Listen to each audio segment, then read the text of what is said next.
The courtroom was packed. The air was thick with tension, and every eye was glued to Elon Musk as he stood at the front, ready to make his case. He had faced down billion-dollar businesses, government scrutiny, and relentless media campaigns. But today was different. His claim wasn't just going to rattle the business world. It was going to change everything. The judge, a stern woman with glasses perched on the end of her nose, leaned forward, her fingers steepled in front of her. She was no stranger to high-profile cases, but this one, it was getting absurd. She glanced up at Musk, one eyebrow raised. "Mr. Musk," she said, her voice calm but sharp, "you've asked the court to consider a claim that borders on the impossible. Care to elaborate?" Elon leaned into the microphone, his face calm but his eyes blazing with intensity. He had a reputation for big ideas, for thinking outside the box. But this was different. His words would either mark the beginning of a new era or the end of his credibility. His hand shook slightly, but only those who knew him well could tell. "I'm saying it's possible to build a sustainable city on Mars. Not just a research station, but a fully functioning, self-sustaining society. And we can start today. If the right resources and technologies are given the proper support, we can have a city on Mars in the next 20 years. There was a moment of silence, only a moment, but it felt like an eternity. Then, a wave of laughter rippled through the courtroom. The judge chuckled, her gaze shifting to the prosecuting attorney, who looked as though he were waiting for a punchline.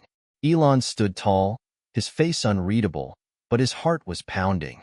He'd expected this. He'd known this was coming. He'd been laughed at before, by critics, competitors, even by friends. But this time, it didn't matter. The truth was bigger than all of them, and he wasn't backing down. "I'm serious," he added, his voice firm, unwavering. The judge shook her head, a faint smile tugging at the corners of her lips. "Mr. Musk, with all due respect, we are here to discuss facts, not science fiction. The idea of colonizing Mars is, well, let's just say it's a little hard to swallow." The courtroom erupted in laughter again, louder this time, a chorus of mockery that echoed off the cold walls. The media cameras flashed, capturing every moment, but Elon didn't flinch.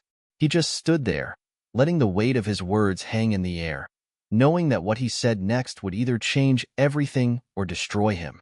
"You think it's impossible," he said, his voice gaining strength. "But the truth is, it's already happening. We've got the technology. It's just a matter of time before we stop asking if and start asking when." The judge gave him a long, measured look. "All right, Mr. Musk," she said, her voice losing its earlier amusement. "You've made your claim. Let's see what proof you have to back it up." Elon was ready. He'd spent years preparing for this moment, building a coalition of scientists, engineers, and visionaries who all believed in the same dream. But even he couldn't anticipate what was about to unfold. A loud crash interrupted the courtroom. The doors slammed open and a figure, entered, dressed in a sleek, dark suit. His face was obscured by the shadows of the courtroom. For a brief moment, everyone turned to look, the laughter dying down. The figure walked toward the front, his movements confident and purposeful. It was clear that he wasn't just some random observer. He was someone important, someone with power. Elon's pulse quickened. He knew who it was, and he wasn't the only one who recognized him. Whispers spread through the room. The figure approached the judge, who looked less than amused. "What is the meaning of this interruption?" she demanded. The figure pulled out a small device from his coat pocket, tapping it gently. A hologram flickered to life above the table, displaying a complex series of numbers, graphs, and, most importantly, satellite images of Mars. Elon's heart skipped a beat. This was no coincidence.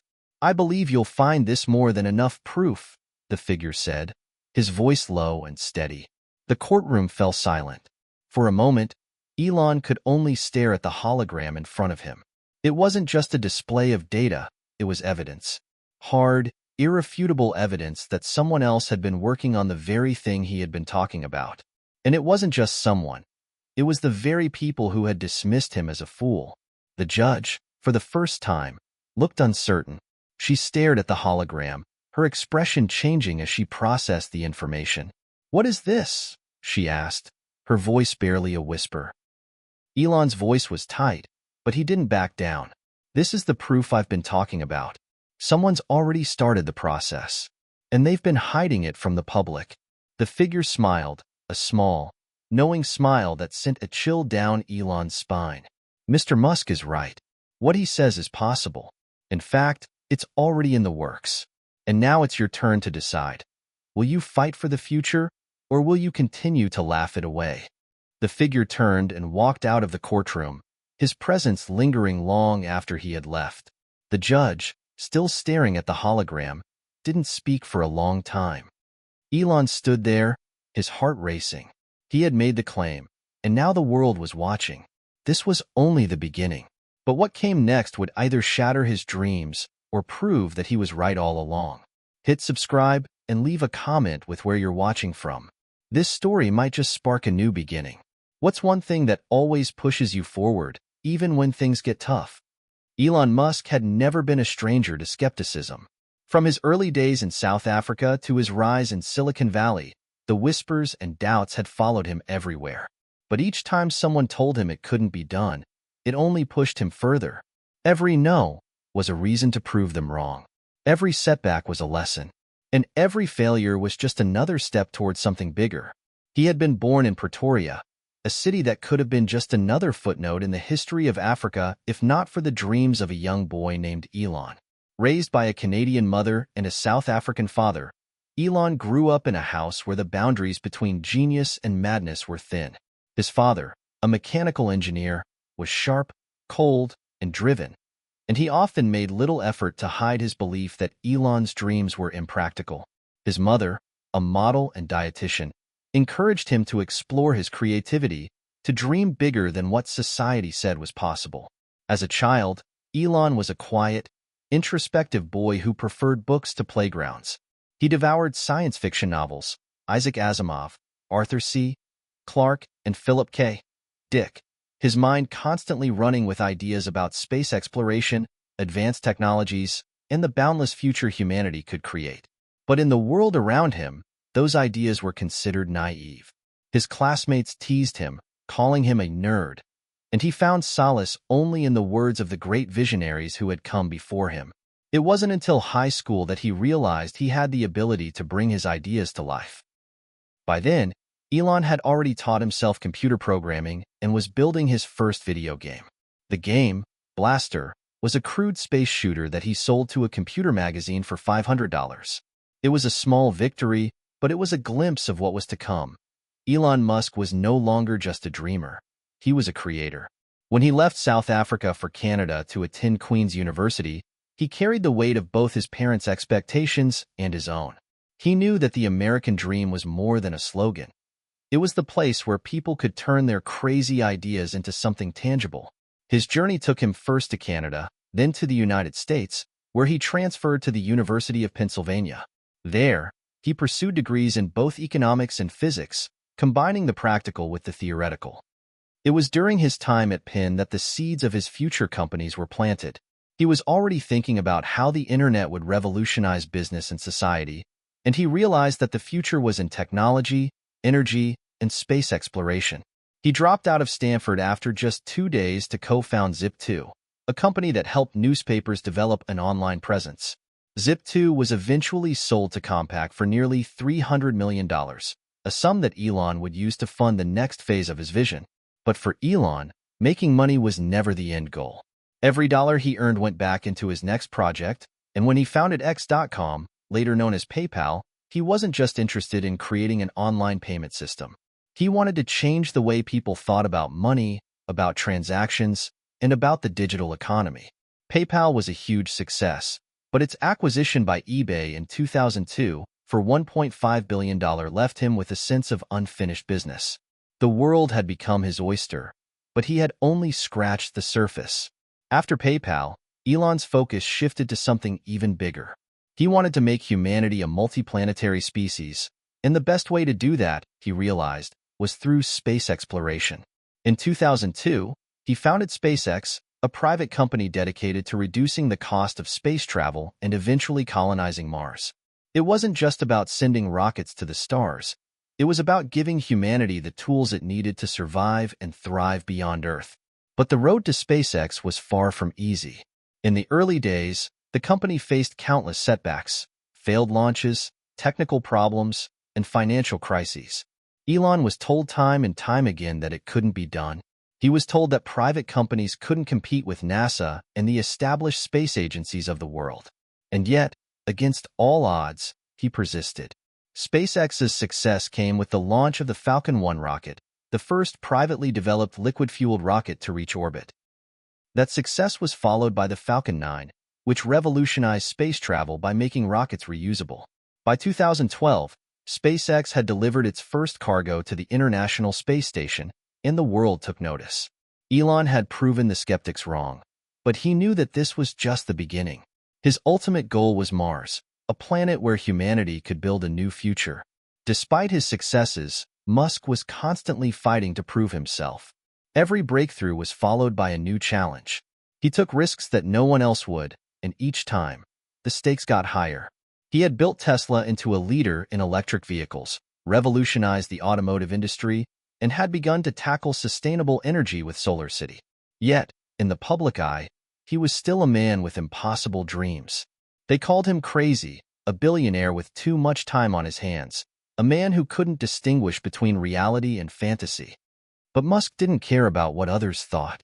To him, there were only two choices: create the future he saw in his mind, or accept that humanity would be stuck in a stagnant present. The idea of Mars, of interplanetary colonization, wasn't some fantasy. It was a necessity for the survival of the human race.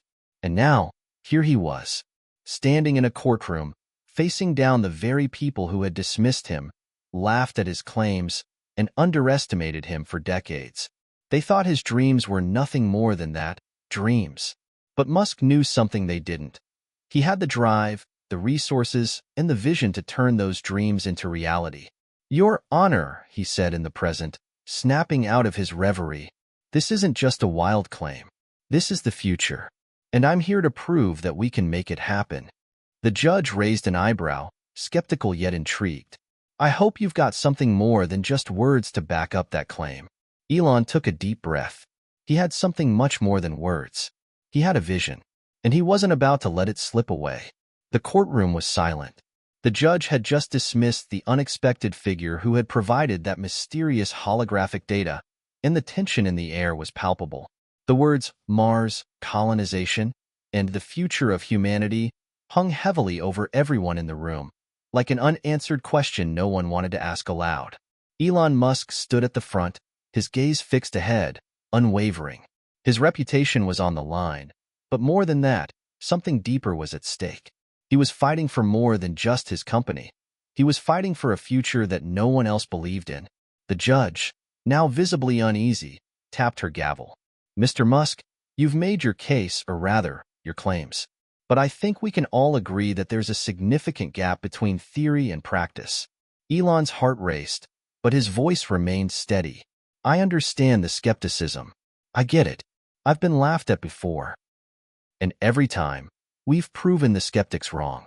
SpaceX's success isn't just some fluke.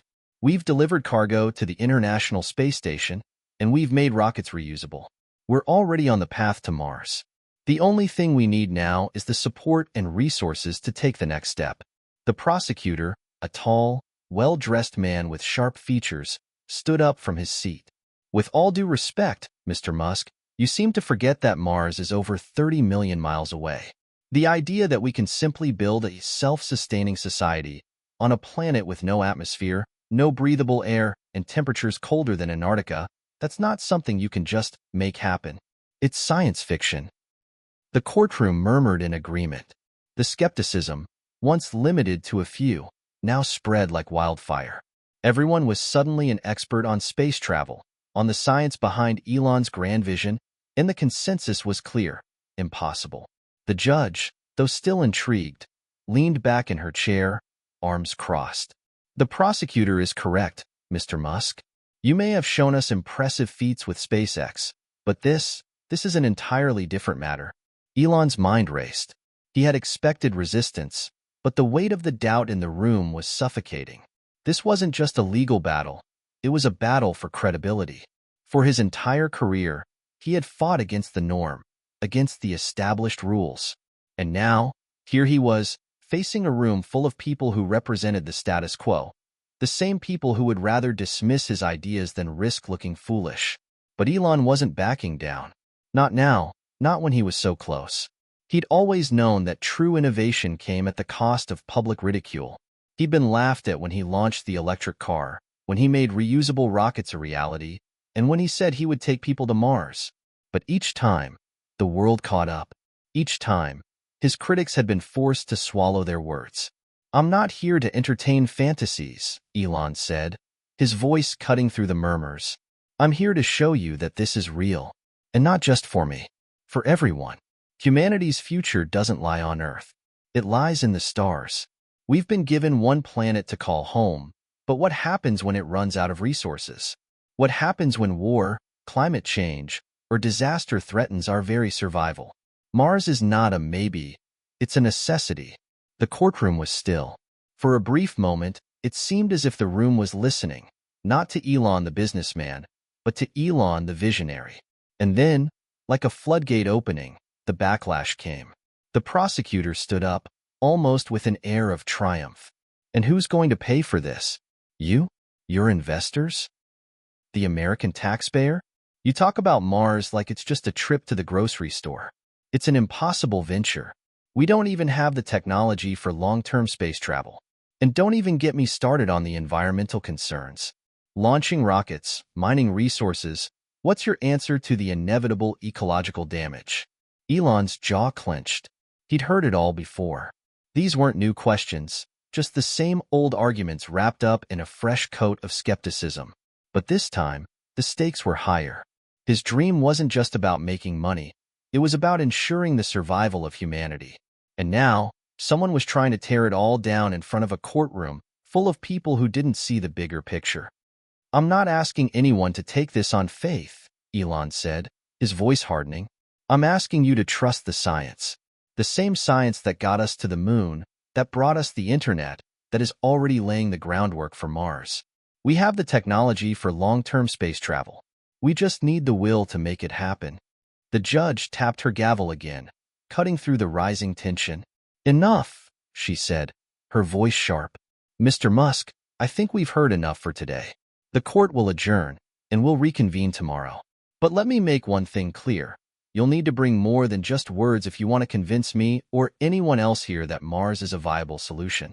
The skepticism surrounding your claims is overwhelming, to say the least."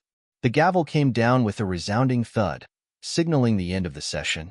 As the courtroom emptied, the weight of the moment pressed down on Elon. It wasn't just the legal battle that loomed over him. It was the world itself, the future of space exploration, humanity's next great frontier, and his role in it. Outside the courtroom, the media was already buzzing.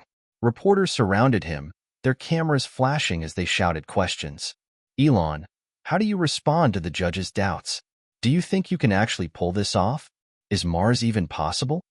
Elon ignored the questions, his focus inward. The world was watching, but there was no time for self-doubt. He had faced bigger obstacles before.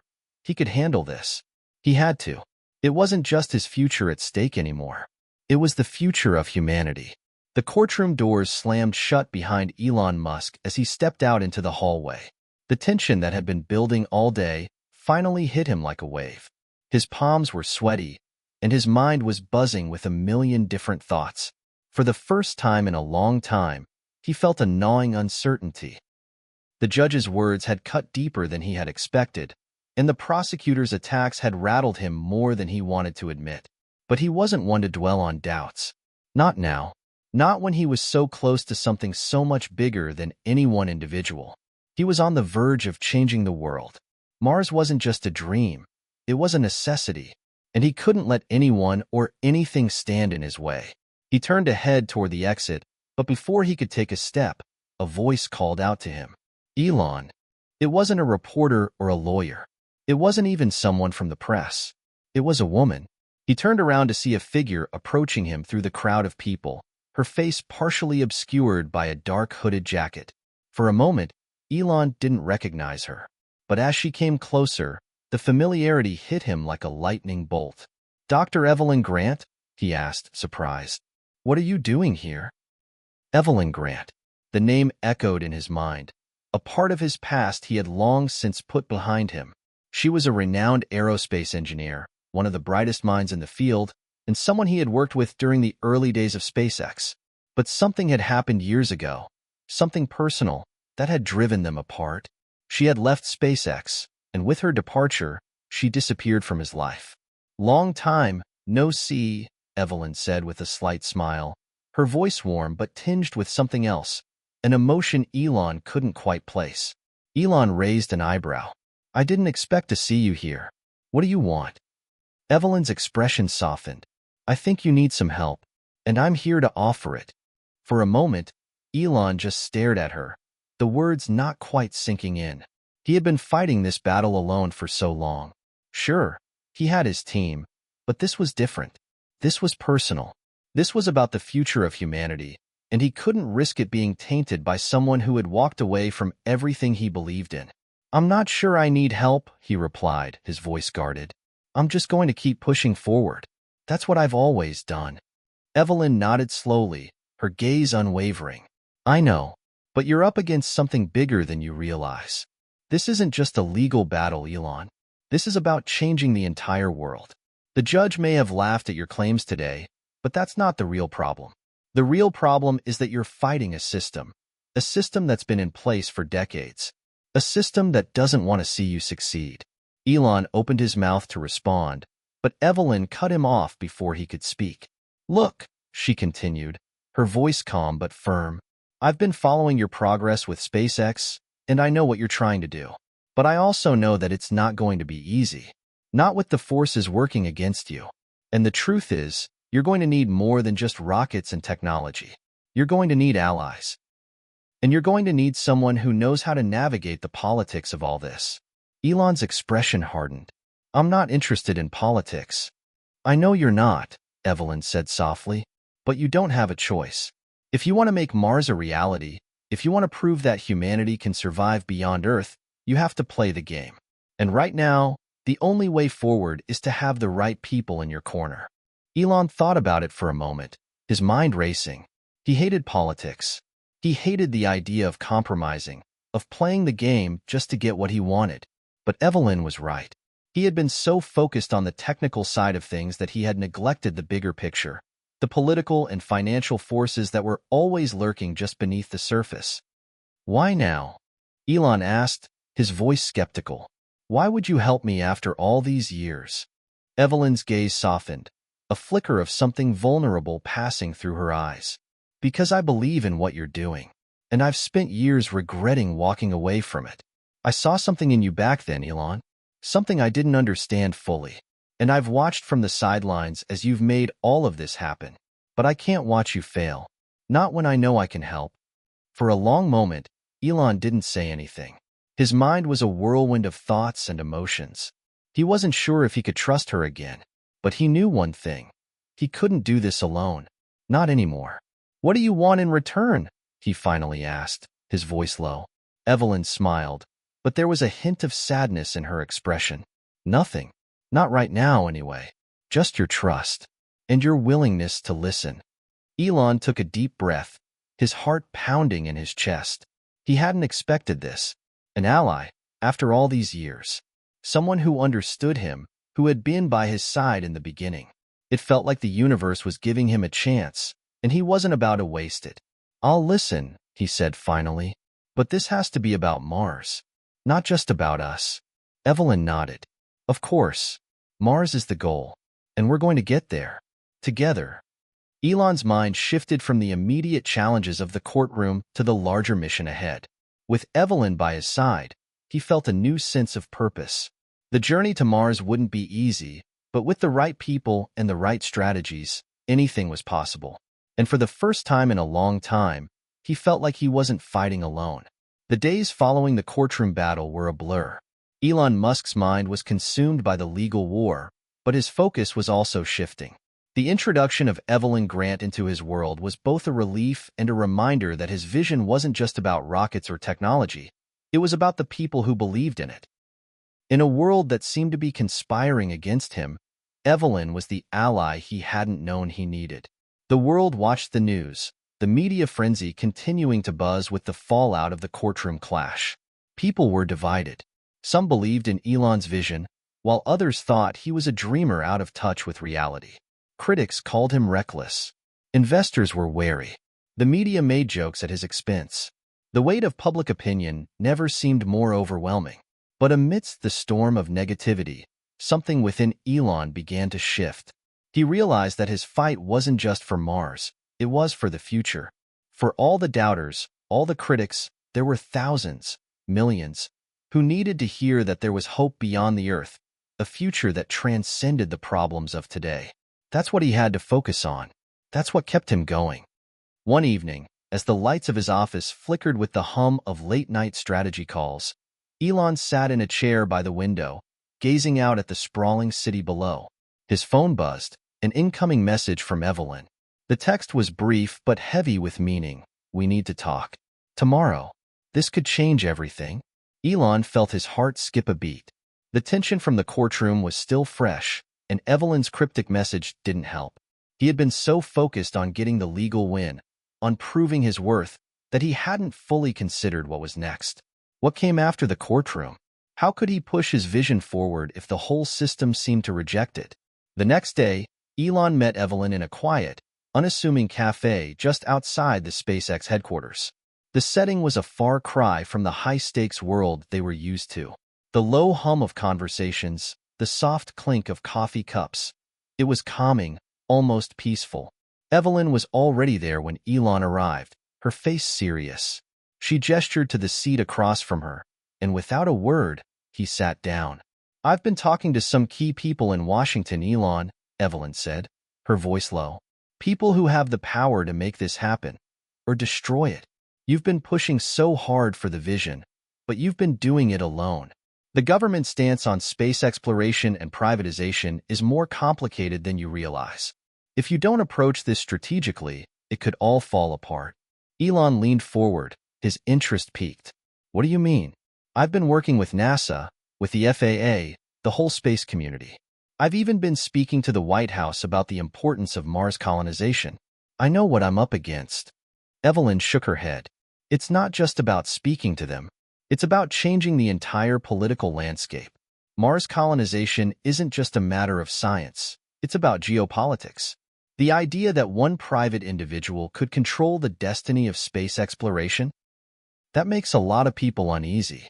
But we have an opportunity to shift that conversation. I've set up a meeting with a few people who can help, people who believe in your vision but also have the political clout to make it happen." Elon's chest tightened. The idea of playing the political game, of making deals, of navigating this twisted web of power, was foreign to him. But Evelyn was right. He had always thought the innovation would speak for itself. He had never factored in the complexities of the system. "I didn't get into this to play politics, Evelyn," Elon said, frustration creeping into his voice. "I got into it to change the future. I don't want to be part of a system that's more concerned with power than progress." Evelyn placed a hand on the table, meeting his eyes.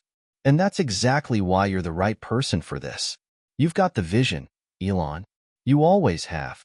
But without the right allies in the right places, it's like building rockets with no fuel. This is bigger than just you. It's about bringing everyone together, scientists, politicians, engineers, business leaders. You can't do this alone." Elon's mind swirled as the weight of her words sank in. She was right, of course. He had always been the one to forge ahead, to charge into the unknown without considering the full scope of the fight. But Mars wasn't just an invention. It was a revolution. And revolutions didn't happen without alliances, without people coming together, without the right mix of visionaries and realists. "Who are these people you've set up the meeting with?" Elon asked, his voice quieter now. "How do I know I can trust them?" Evelyn's eyes softened. "These are people who want to see the world move forward. They see the opportunity in Mars, in space exploration. They're not out for power, Elon. They're out for the same thing you are, a future where humanity isn't just surviving, but thriving. We need to stop fighting each other and start working together." The silence between them stretched out for a moment. Elon felt the walls that he had spent years building. Walls around his vision, his company, his dreams, start to crumble. He had always believed that his way was the only way, but maybe it was time to reconsider. He had fought to get where he was, and now it was time to fight smarter. "I'm in," Elon said finally, his voice resolute. "Let's make this happen. Let's change the world." Evelyn's lips curled into a smile. "I knew you'd say that." Elon nodded. He wasn't just fighting for Mars anymore. He was fighting for something much larger. The future of humanity, the dream of a new world, and the undeniable truth that, against all odds, he would get there. The journey to Mars wasn't just about technology or space. It was about belief. It was about hope. And now, with Evelyn by his side and new allies on the horizon, Elon Musk could finally see the path ahead. It was clearer than ever before, and the future was within reach. The days following their meeting felt like a whirlwind. Elon's world was spinning faster than ever. The courtroom battle was still fresh, the media was still buzzing, and public opinion still swayed in every direction. But now, something had changed. Evelyn had brought him a new sense of clarity, a new understanding of how he needed to approach the fight for Mars. He couldn't just push forward with technology and hope for the best. He had to play the game. He had to maneuver through the political and financial mazes, and most importantly, he had to make the right allies. And then, just as he thought things were finally settling, the unexpected happened. It was a crisp morning when Elon received the call. He had just finished a meeting at SpaceX headquarters when his phone buzzed. The number was unfamiliar, but the urgency in the tone on the other end was impossible to ignore. "Elon, you need to hear this. Now." It was Evelyn. "What's going on?" Elon asked, his heart immediately racing. He had just started to feel like he was getting control of the situation, but there was always something that could throw him off course. And Evelyn's tone, tense, urgent, was never a good sign. "There's a leak," she said quickly. "A major one. Someone inside the government is working against us, against your entire Mars initiative. They've got their hands in everything. This is bigger than just the courtroom. The real battle is happening behind closed doors." Elon's mind went into overdrive. He had always known that there would be resistance to his vision, but to hear it come from someone within the very institutions he was trying to work with, it felt like a gut punch. He had built SpaceX from the ground up, had fought for every step forward, but this was something he hadn't anticipated. It was a shadow war, a political game of chess, and he was playing without all the pieces. "What kind of leak are we talking about?" Elon asked, his voice hardening. He didn't have time to deal with vague answers. "Not now. There are documents, confidential government communications, that are being released to the press," Evelyn continued. "And they're painting you as a reckless billionaire who's willing to risk the future of humanity for his own ego. They're taking your vision and twisting it into a nightmare. And it's not just the media. There are powerful people pulling the strings behind all of this." Elon's grip tightened on the phone. The sense of betrayal hit him harder than he expected. There were always critics, but this was different. These weren't just anonymous voices. This was organized. This was calculated. "I need names," he said through clenched teeth. "Who's behind this?" "I don't have all the details yet," Evelyn replied, her voice tight with frustration. "But there's one name you need to know, Senator Richard Jacobs. He's been vocal about the dangers of privatized space exploration, and he's been in the pockets of big oil and aerospace companies for years. If we don't stop him now, he'll use this leak to take down your entire project." Elon felt a cold rush of anger flood his veins. Richard Jacobs. The name was familiar to him. A politician who had long been an opponent of privatized space programs, a man who believed the government should control all aspects of space exploration. A man who was now pulling strings behind the scenes to dismantle everything Elon had worked for. "I'm done playing nice," Elon muttered under his breath. "If this is how they want to play it, then let's do it." Evelyn's voice softened, but there was a hard edge to it. "Elon, I'm telling you, this is a dangerous game. They want to discredit you, make you look like a madman. But it's not just your reputation on the line. If this goes public the wrong way, the entire Mars initiative could collapse. The government will pull support, investors will bail, and SpaceX won't survive it. We need to get ahead of this." We need to go on the offensive. Elon knew Evelyn was right. He had always prided himself on pushing forward, never looking back, always charging ahead. But this was different. This wasn't just about making rockets. This wasn't about technology. This was about power. And power, in this case, was a political chessboard he wasn't prepared for. I need to get to Washington, Elon said, determination in his voice. And I need to speak to Jacobs. Directly. No, Evelyn replied quickly, the tone of her voice sharp. That's what they want. They want you to step into their trap. If you meet with him now, it'll look like an admission of guilt. You'll be playing into their hands. Elon paused. He hated waiting. He hated being cornered, being forced into a position of weakness. But Evelyn had a point. If he just stormed in without thinking, it would be a disaster. We need a plan, Elon said finally, a new fire burning in his eyes. A real plan. Evelyn's voice softened again, but there was a sense of urgency in her words. I've been thinking about it. We need to expose Jacobs, his ties to the aerospace companies, his history of trying to suppress private space ventures. We'll take the fight to the public. If we can turn this leak into a rallying cry for the future of space, for the future of humanity, we'll win. But we need to act fast. The longer we wait, the harder it will be to undo the damage. Elon felt a wave of clarity wash over him. This wasn't just a fight for Mars anymore. This was a fight for the future itself. The system had its claws in everything: politics, media, money, and it was trying to crush his dream. But he wasn't going down without a fight. He stood up from his chair, the weight of the decision settling on him like a suit of armor. Let's do it, he said. We're going to take this fight to the people. We're going to expose Jacobs and everyone else who's trying to stop us. Elon Musk was used to challenges. He had faced criticism, skepticism, and failure time and time again. But this was something new. This wasn't just about rockets. This was about changing the very nature of the fight. And if anyone could handle a fight this big, it was him. The meeting in Washington was set, but this time, it wasn't just another routine negotiation or a meeting about rockets. This was war. Elon Musk had faced plenty of battles in his life. Launch failures, technical roadblocks, personal sacrifices. But this felt different. He was about to face the full force of the political establishment, a machine that had been working for decades to maintain control over the future of space exploration. And they weren't going to give up their power without a fight. Elon stood in front of the sleek glass window of his Washington office, looking out over the city.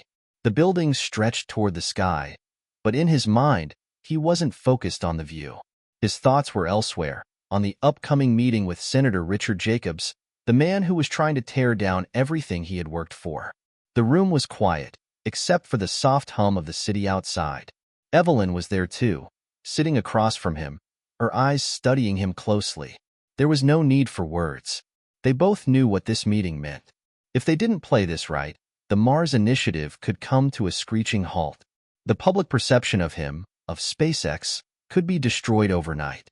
Are you sure we're ready for this? Elon asked, his voice steady but filled with a layer of uncertainty he rarely showed. He wasn't afraid of the fight. He'd been fighting for years.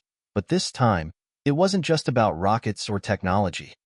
This was about a future that didn't belong to him alone. It was about a collective human dream. But dreams could be crushed by well-timed narratives, and right now, the narrative was against him. Evelyn met his gaze, her eyes filled with a quiet intensity. We're ready, she said, her tone unwavering. We've got the facts. We've got the support. And we've got the right people behind us. This isn't just your fight anymore, Elon. This is everyone's fight. And we're going to win it. But we need to be smart. We need to go public with the truth. The truth. That word echoed in Elon's mind. The truth about Jacobs' connections to the aerospace companies. The truth about how the political elite had been suppressing progress, clinging to outdated notions of control. They couldn't keep people grounded on Earth forever. The future was beyond the stars. Mars wasn't just a place. It was a symbol. A symbol of what humanity could become when it stopped looking to the past and started thinking about the future. The sound of footsteps interrupted his thoughts. Evelyn stood and motioned toward the door. It's time. Elon nodded, a deep breath escaping him. This was it. No more second-guessing. No more waiting. He had to face the storm head-on. As they walked out of the office, he could feel the weight of the moment pressing down on him. This wasn't just a courtroom battle.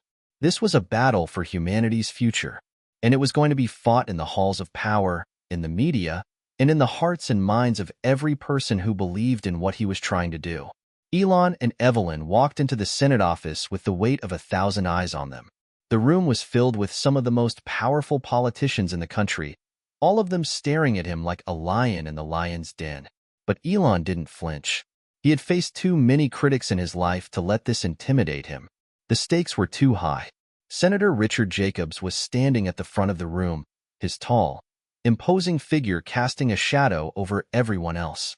He was the face of the establishment, a man who represented everything that Elon had spent his career trying to disrupt. He was slick, well-groomed, and spoke with the calculated precision of a man who had been in politics for decades. But there was something else there, too. A hint of arrogance. He didn't believe in Mars. He didn't believe in the future. He believed in control. And he wasn't about to let some tech billionaire come in and change the rules of the game. Elon's eyes locked with Jacobs as they entered the room. The tension was palpable. It was clear that this wasn't going to be a polite conversation. This was going to be a confrontation.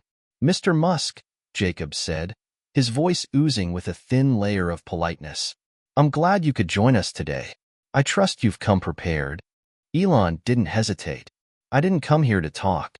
I came here to expose you, Senator Jacobs."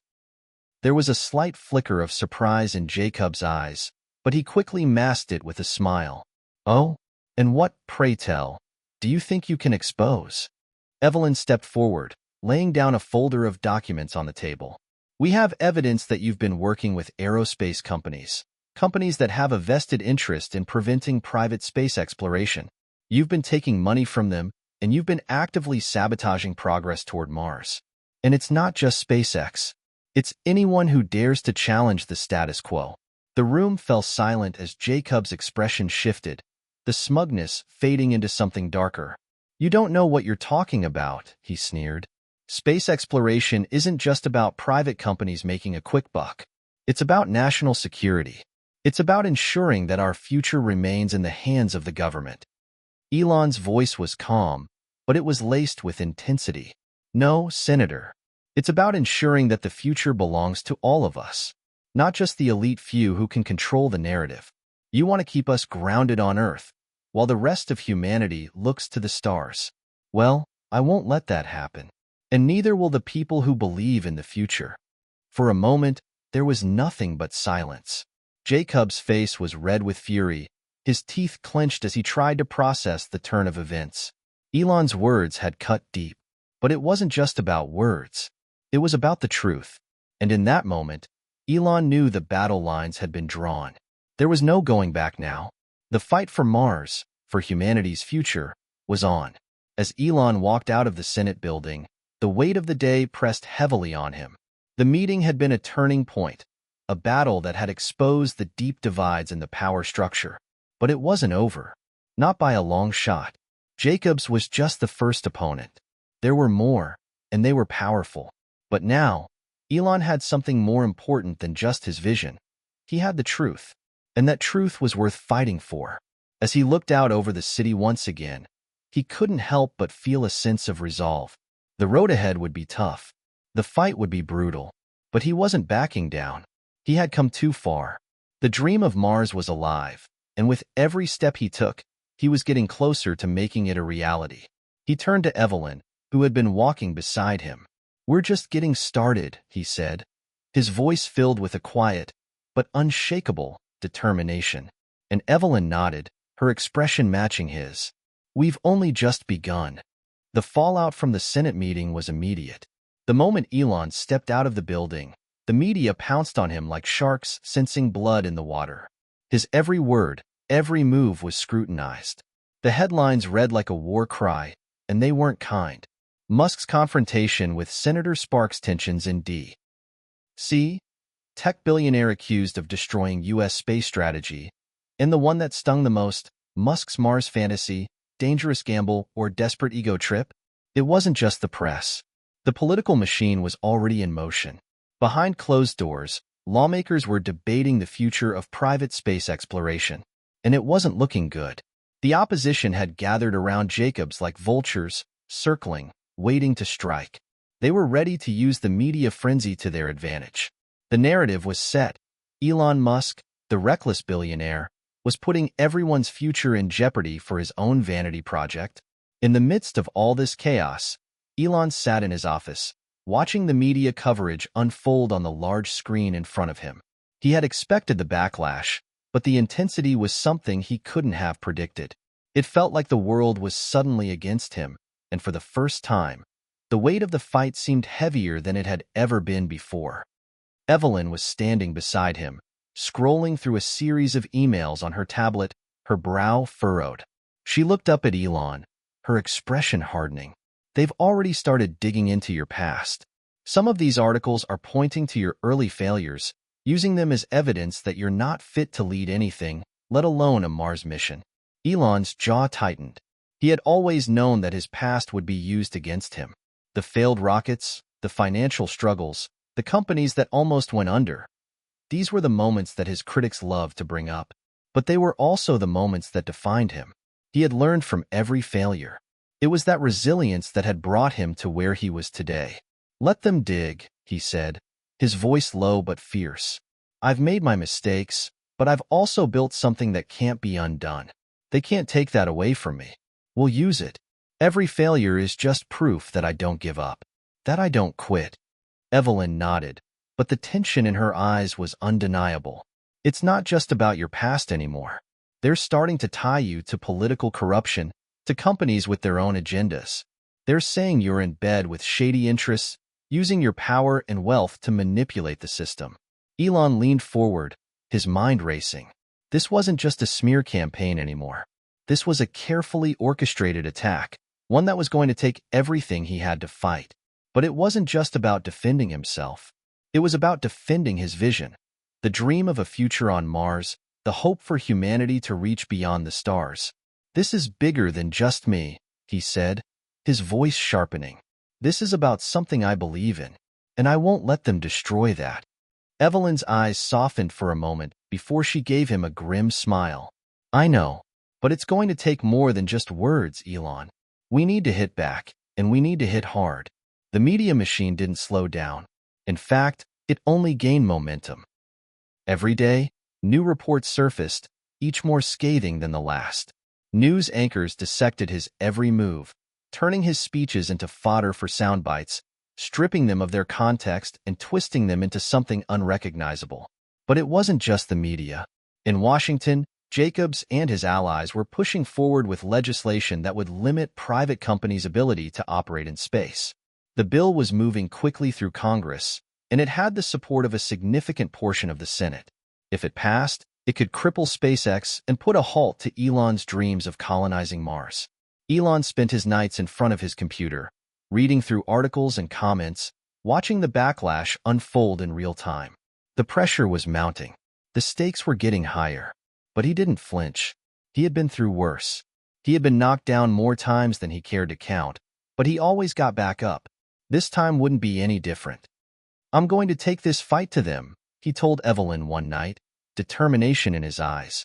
We've got the truth on our side, and we've got the people. We need to go public with everything. We need to expose Jacobs for who he really is. Evelyn looked at him, her gaze unwavering. It's risky. You know that, right? We're not just going after Jacobs anymore. We're going after the entire political establishment, the ones who want to keep the future locked in the past. Elon nodded, his resolve hardening. I know, but if we don't take this stand now, we'll never get another chance. We have to show them that we're not just some billionaire playing with toys. We're building the future. The following day, Elon held a press conference. It was a bold move, one that could either make or break him. He had always been a man of action, never shying away from a challenge. This was no different. The press gathered in the massive conference hall, their cameras trained on him. They had been waiting for this moment, eager to see how Elon Musk would respond to the attacks that had been lobbed at him for days. When he stepped up to the podium, the room fell silent. He didn't look angry, didn't look defeated. He looked determined, calm, focused. "Ladies and gentlemen," he began, his voice steady but full of conviction. "I know there has been a lot of noise in the media lately. I know there are some who are trying to paint me as a villain, someone who is reckless with the future of space exploration. But let me be clear. I'm not here to play politics. I'm not here to protect my ego or my wealth. I'm here to build a future for all of us. A future where humanity isn't bound to one planet. A future where we reach beyond the stars." He paused for a moment, letting the weight of his words sink in. The cameras clicked, capturing every second. "I am not afraid of the truth," he continued, "and I'm not afraid of those who will try to stop me, because I believe in the power of innovation. I believe in the power of the people, and I believe that together, we can create something bigger than ourselves." The room was quiet for a moment. Then, one by one, the reporters began firing questions at him. Questions about Jacobs, about the allegations, about the future of SpaceX. But Elon answered each one with the same calm confidence. The tide was beginning to turn.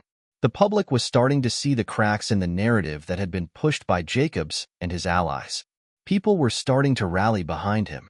They were starting to believe again in the dream of Mars. As the press conference ended, Elon turned to Evelyn, his eyes burning with determination. "We're not done yet. This is just the beginning." The fallout from Elon's press conference was still fresh, and the headlines continued to spin their narrative. But behind the scenes, another story was unfolding, one that would soon prove to be far more dangerous than anyone could have anticipated. As SpaceX's reputation began to shift in the public eye, the opposition was growing more desperate. They were no longer content with just discrediting Elon Musk. They wanted to break him. And the best way to do that was to expose his vulnerabilities, his past, his personal life, and any potential skeletons that might be hiding in the closet. In Washington, Jacobs' team had already begun digging deeper into Musk's history, but they were not the only ones looking for answers. Evelyn had received an anonymous tip-off the night after Elon's press conference. The email was short and cryptic, but the implications were clear. "They know more than you think. Watch your back." At first, Evelyn had dismissed it as just another threat from an overzealous critic. But the more she thought about it, the more she realized the severity of what it might mean. If someone was out there digging into Elon's life, they would stop at nothing to find anything they could use to discredit him. She called Elon immediately. "We need to talk," she said, her voice tense. "I think we're about to uncover something big." Meanwhile, Jacobs was pulling every string he could. He had made it his personal mission to undermine Elon Musk, to prove once and for all that his space ambitions were a danger to the nation. What most people didn't know, though, was that Jacobs wasn't just an isolated figure in this fight. He was part of a much larger political network, one that had long been against privatized space exploration. As Evelyn and Elon began to investigate the source of the attack, they learned that Jacobs' network stretched much further than they had initially realized. He had allies in the highest echelons of government, in defense contractors, and even in the media. These were powerful figures who stood to lose a great deal if Musk succeeded in his mission to Mars. But what they didn't know was that some of these figures had skeletons of their own, secrets that could be used against them if the right person found them. And as Elon and Evelyn dug deeper, they began to uncover these secrets, one by one. Evelyn worked tirelessly, following the leads as they took her down a twisted rabbit hole. She started to piece together a picture of a well-coordinated campaign against Elon, one that wasn't just limited to Washington. The corruption reached far beyond politics. It was embedded in the very industries that were supposed to be supporting space exploration. In one of her late-night sessions, Evelyn stumbled upon a strange series of encrypted files on a government server. At first, she thought it was a glitch, but as she dug deeper, it became clear that the files weren't meant to be seen by the public. They contained documents about SpaceX, the military, and a number of high-profile defense contractors. But there was something even more disturbing: references to backdoor deals between powerful companies and members of Congress. It was the kind of information that could bring down an entire system. It wasn't just about private space exploration anymore. It was about corporate interests, political favors, and the kind of corruption that ran so deep it seemed impossible to root out. Evelyn hesitated. She knew this could destroy careers, her own included, But she also knew that if they didn't expose the truth, the fight would be over before it had even begun. "Elon," she whispered into the phone, "I think we found something big. We need to act fast." As the investigation into Jacob's political network began to gain momentum, the public's view of the battle between Musk and the government began to shift. The more Elon and Evelyn uncovered about the corruption within the political and corporate systems, the more people started to question the true motivations behind the attacks on SpaceX. For the first time, the media turned their focus away from Musk's personal history and began to examine the connections between Jacobs, his allies, and the defense industry. The public started to ask questions that were much harder to ignore. But with every revelation, the opposition grew more desperate. The shadowy figures behind the attacks began to fight back harder, using every tool at their disposal to silence those who dared to speak the truth. In the days that followed, Evelyn's own life was thrown into jeopardy. She received anonymous threats, phone calls that were disconnected the moment she answered, and shadowy figures who lurked outside her apartment building. They knew she was getting too close. Elon, too, was not immune to the pressure. The attacks on him escalated, and his every move was being watched. But he wasn't backing down. If anything, the threats only made him more determined. His vision of a future on Mars had always been about more than just space exploration. It was about creating a world where the next generation could dream bigger, where humanity could reach for the stars without being held back by the limitations of Earth. Now, more than ever, it was clear that the fight wasn't just about space. It was about something much larger. It was about exposing the corruption that had festered in the shadows of the political and corporate worlds, and about fighting for a future where innovation wasn't stifled by the powers that be. Elon Musk and Evelyn were no longer just defending SpaceX. They were defending the very future of humanity. But with each new discovery came greater danger. The deeper they dug, the more they realized that this battle was far from over, and that the stakes were much higher than they had ever imagined. Hit subscribe and leave a comment with where you're watching from. This story might just spark a new beginning. What's one thing that always pushes you forward, even when things get tough? The deeper Elon and Evelyn dug into the web of corruption, the more dangerous their investigation became. The stakes were rising, and the enemies they were uncovering were more powerful than they could have ever imagined. But as the pressure mounted, something even worse happened. Someone on the inside turned against them. It started with a single, unmarked envelope. A manila folder slipped under the door of their office, containing nothing but a single note. "I know what you're doing. Be careful who you trust." Elon and Evelyn stared at the note, the weight of its implications sinking in. They had trusted the people around them, those who had been working on the investigation, those who had been helping gather the evidence. They thought they had the support of their allies, but now they weren't so sure. The feeling of being watched, of being betrayed, was settling in. "Someone's onto us," Elon said, his voice tense. "It's not just political pressure anymore. Someone inside our circle is working against us." Evelyn's face turned pale. She immediately began going over the details of their investigation, retracing their steps. She thought of every colleague, every contact, every person who had been privy to their progress. Could it be one of them? Could it be someone in their own ranks? It didn't take long to uncover the truth. After a few days of investigating, Evelyn stumbled across something chilling. One of their trusted sources, someone who had been feeding them critical information, had suddenly cut contact. The messages had stopped, the calls had gone silent, and when they dug deeper, they found that the source had been compromised. Elon wasn't surprised, but that didn't make the betrayal sting any less. He had always known that this fight would come with personal cost, but to lose someone they had counted on, someone who had risked everything to help them, was a blow he hadn't anticipated. Who would do this? Evelyn muttered to herself, pacing the room. Who could we trust? Elon sat back in his chair, his fingers steepled in front of him. He thought about it for a moment before speaking slowly. It's not just about trust. It's about power. Whoever is behind this knows how to manipulate people. They've got someone inside our organization, someone who has access to everything, and they're using that to turn the tide. Meanwhile, the political landscape continued to shift. In Washington, Jacobs and his allies were tightening their grip. The Senate hearings had grown more hostile, with senators now openly questioning Musk's motives. Every accusation, every bit of dirt they could dig up, was used against him. Even his vision for Mars was twisted into something sinister, a vanity project designed to satisfy his ego rather than an endeavor to benefit humanity. But Jacobs wasn't the only one orchestrating the attacks from behind the scenes. There was someone else, someone even more powerful, pulling the strings. Evelyn had been following a trail of breadcrumbs, one that led her to a figure she hadn't expected. One of Musk's own investors, a man named Leonard Harris, had been speaking with Jacobs in private.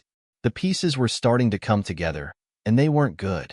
Harris had always been one of Elon's most vocal supporters, an influential figure in Silicon Valley who had helped fund many of SpaceX's early projects. But now it seemed that he was playing both sides, using his position to secretly aid the political forces that were trying to bring Musk down. Evelyn's heart raced as she connected the dots. The betrayal ran deeper than they had feared. Leonard Harris was in bed with Jacobs, feeding him information about SpaceX's finances, about Elon's inner circle, and about their vulnerabilities. He had been the one to leak their strategies, their confidential meetings, and the progress they had made on exposing the corruption. It wasn't just a corporate betrayal, it was personal. Elon and Evelyn knew they had to confront Harris. But it wasn't going to be easy. Harris was a master manipulator, someone who had a hand in almost every major deal in the tech world. He was a respected figure, a man with power and influence. To take him down, they would have to outsmart him. And that meant playing a dangerous game of their own. They arranged a meeting. The location was a quiet, private club in San Francisco, a place where deals were made and secrets were kept. Harris was waiting for them when they arrived, his usual smug expression in place. "So, you finally figured it out," Harris said, his voice smooth. "I knew it would take time, but I knew you'd get there eventually." Elon didn't waste any time. "You sold us out," he said coldly, his eyes hardening. "You've been working with Jacobs this entire time. You're the reason they've been able to undermine everything we've worked for."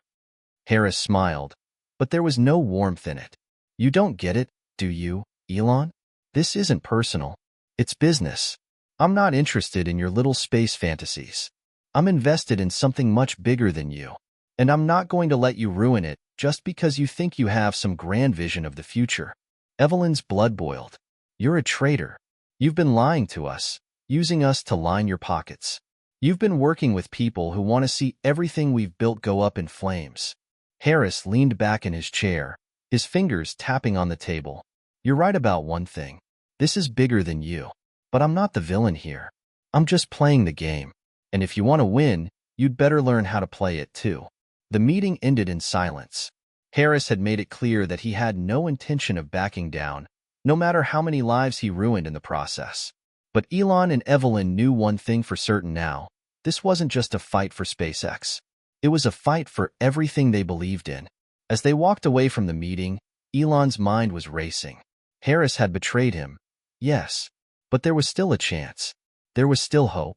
They had to expose Harris, expose Jacobs, and make sure the truth was heard. But they couldn't do it alone. "Elon," Evelyn said quietly as they walked to the car, "we need to gather support. We can't fight this war in the shadows anymore. We need allies who will stand with us, no matter the cost." Elon nodded, his face grim. "I know, but it's going to take more than just allies. It's going to take a movement." And with that, the war escalated, this time, not just in the shadows, but in the open. The sting of betrayal from Leonard Harris was still fresh, but Elon and Evelyn knew there was no time for grief. The fight had just entered a new, dangerous phase. With Harris firmly entrenched with Jacobs and his allies, the stakes were now higher than ever. There was no turning back. If they didn't act fast, they would lose everything they had fought for. Elon had always known that this battle would require more than just vision and ambition. It would take the strength of a movement, the power of people who believed in something greater than corporate interests, greater than politics. They needed allies, and they needed them fast. "I'm calling in every favor I've got," Elon told Evelyn one evening, as they sat in his office, poring over the information they had uncovered. The pressure was mounting. The media, once sympathetic to Elon's cause, had begun to turn against him in light of the revelations about Harris's betrayal. It was no longer just a corporate rivalry. It was a battle for the future of humanity, one that was being fought in the media, in Washington, and now on the streets. Evelyn's eyes narrowed. We need more than favors. We need people who will fight for this cause, people who will stand with us no matter what. We can't let Jacobs and Harris win. Elon nodded, standing up from his desk. He paced around the room, the weight of the situation settling on his shoulders. This isn't just about SpaceX anymore. It's about something bigger, the future of space exploration, the future of humanity. We can't let a few corrupt people decide our fate. Evelyn stood up as well, determination flashing in her eyes. Then we need to make them see that they can't win. We need to expose them for who they really are and show the world what's at stake. As the days passed, Elon and Evelyn worked tirelessly, reaching out to old allies and new contacts. They rallied support from tech moguls, scientists, and former astronauts, gathering a coalition of like-minded individuals who shared their vision for the future. This wasn't just about fighting political corruption. It was about reclaiming the future of space exploration for humanity. It wasn't long before the first signs of support began to appear. Public opinion, once swayed by the media's attack on Elon, began to shift. A few influential voices in the media, once hesitant to speak out, began to stand with him, challenging the narratives being spun by Jacobs and Harris. The public was hungry for change, for a leader who wasn't afraid to take on the establishment and push the boundaries of what was possible. But the fight wasn't going to be easy. Jacobs' political machine was still powerful, and they were using every tactic at their disposal to crush any dissent. They launched smear campaigns, flooded the media with misleading reports, and used their political influence to block SpaceX's funding and progress. It was a battle of attrition, one that Elon and Evelyn couldn't afford to lose. The situation came to a head when a massive rally was organized to support SpaceX's mission. Elon had been invited to speak at the event, and it was going to be his chance to take the fight directly to the people. The stakes were higher than ever. If the rally succeeded, it could tip the balance in their favor, galvanizing public support and forcing the government to rethink its stance. But if it failed, it could be the end of SpaceX, and perhaps even of Elon Musk's vision for the future. As the rally day arrived, Elon stood backstage, looking out at the sea of faces gathered outside. The energy in the air was electric. People from all walks of life had come to hear him speak, to show their support for the dream of colonizing Mars, for the future of space exploration. "This is it," Evelyn said, standing beside him. "We've got one shot to make this right." Elon looked out at the crowd, his heart pounding in his chest. This wasn't just a speech, it was a turning point. He was standing at the crossroads of history, about to make a choice that would define the future. As the crowd cheered, Elon stepped onto the stage, the weight of the moment heavy on his shoulders.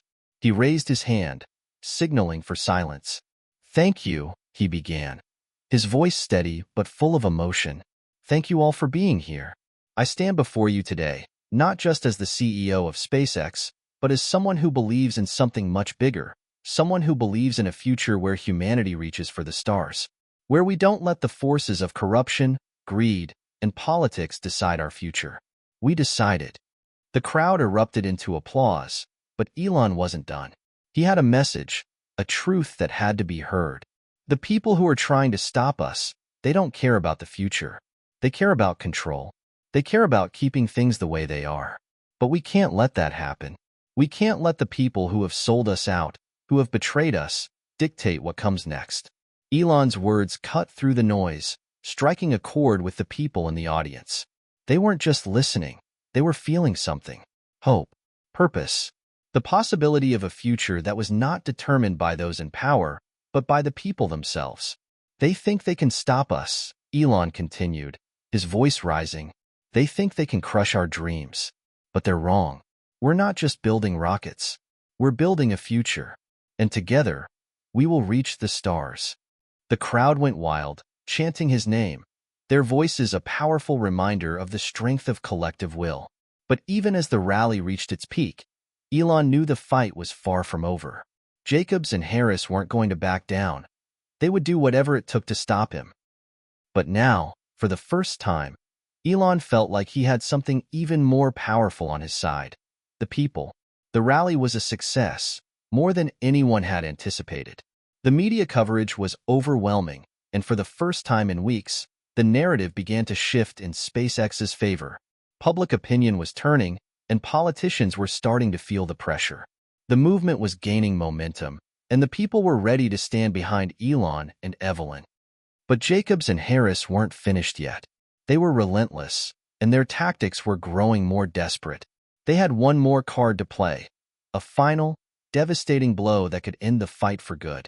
As Elon and Evelyn celebrated their victory, they knew the next battle was just around the corner. The war for the future was far from over. The energy from the rally lingered in the air long after the crowd had dispersed, a spark of hope igniting across the country. But despite the swelling tide of support, Elon and Evelyn knew that their victory was still fragile. Jacobs and Harris wouldn't let their hold slip so easily, and they were already preparing their next move, a final, devastating play that could bring down everything Elon had worked for. In the days that followed, SpaceX saw a dramatic shift in the political landscape. The pressure from public outcry had forced some of the more moderate senators and congressmen to reconsider their stance. Some had even begun to rally behind Musk's cause, publicly supporting his mission to expand humanity's reach beyond Earth. The shift was encouraging, but it wasn't enough. Not yet. Elon and Evelyn were huddled in the war room late one night, staring at a digital map of the country, tracking the political climate in real time. Calls had been flooding in from every corner of the country. Support, offers of help, and people pledging their allegiance to the cause. But even with all the public support, they still lacked the one thing that could turn the tide: the financial backing to push forward with SpaceX's next mission. The longer we wait, the harder it's going to be to secure the funding, Evelyn said, tapping on the table as she looked over the numbers. We've lost ground in some key areas, and we need investors who aren't afraid to back us. But who can we trust now? It's getting harder to tell who's really on our side. Elon sighed, running a hand through his hair. I never thought it would come to this. It was supposed to be about the mission, about reaching the stars. Now we're fighting to stay afloat. Just as he spoke, the door to the room opened, and a familiar face entered. Someone they hadn't expected to see again. It was Leonard Harris.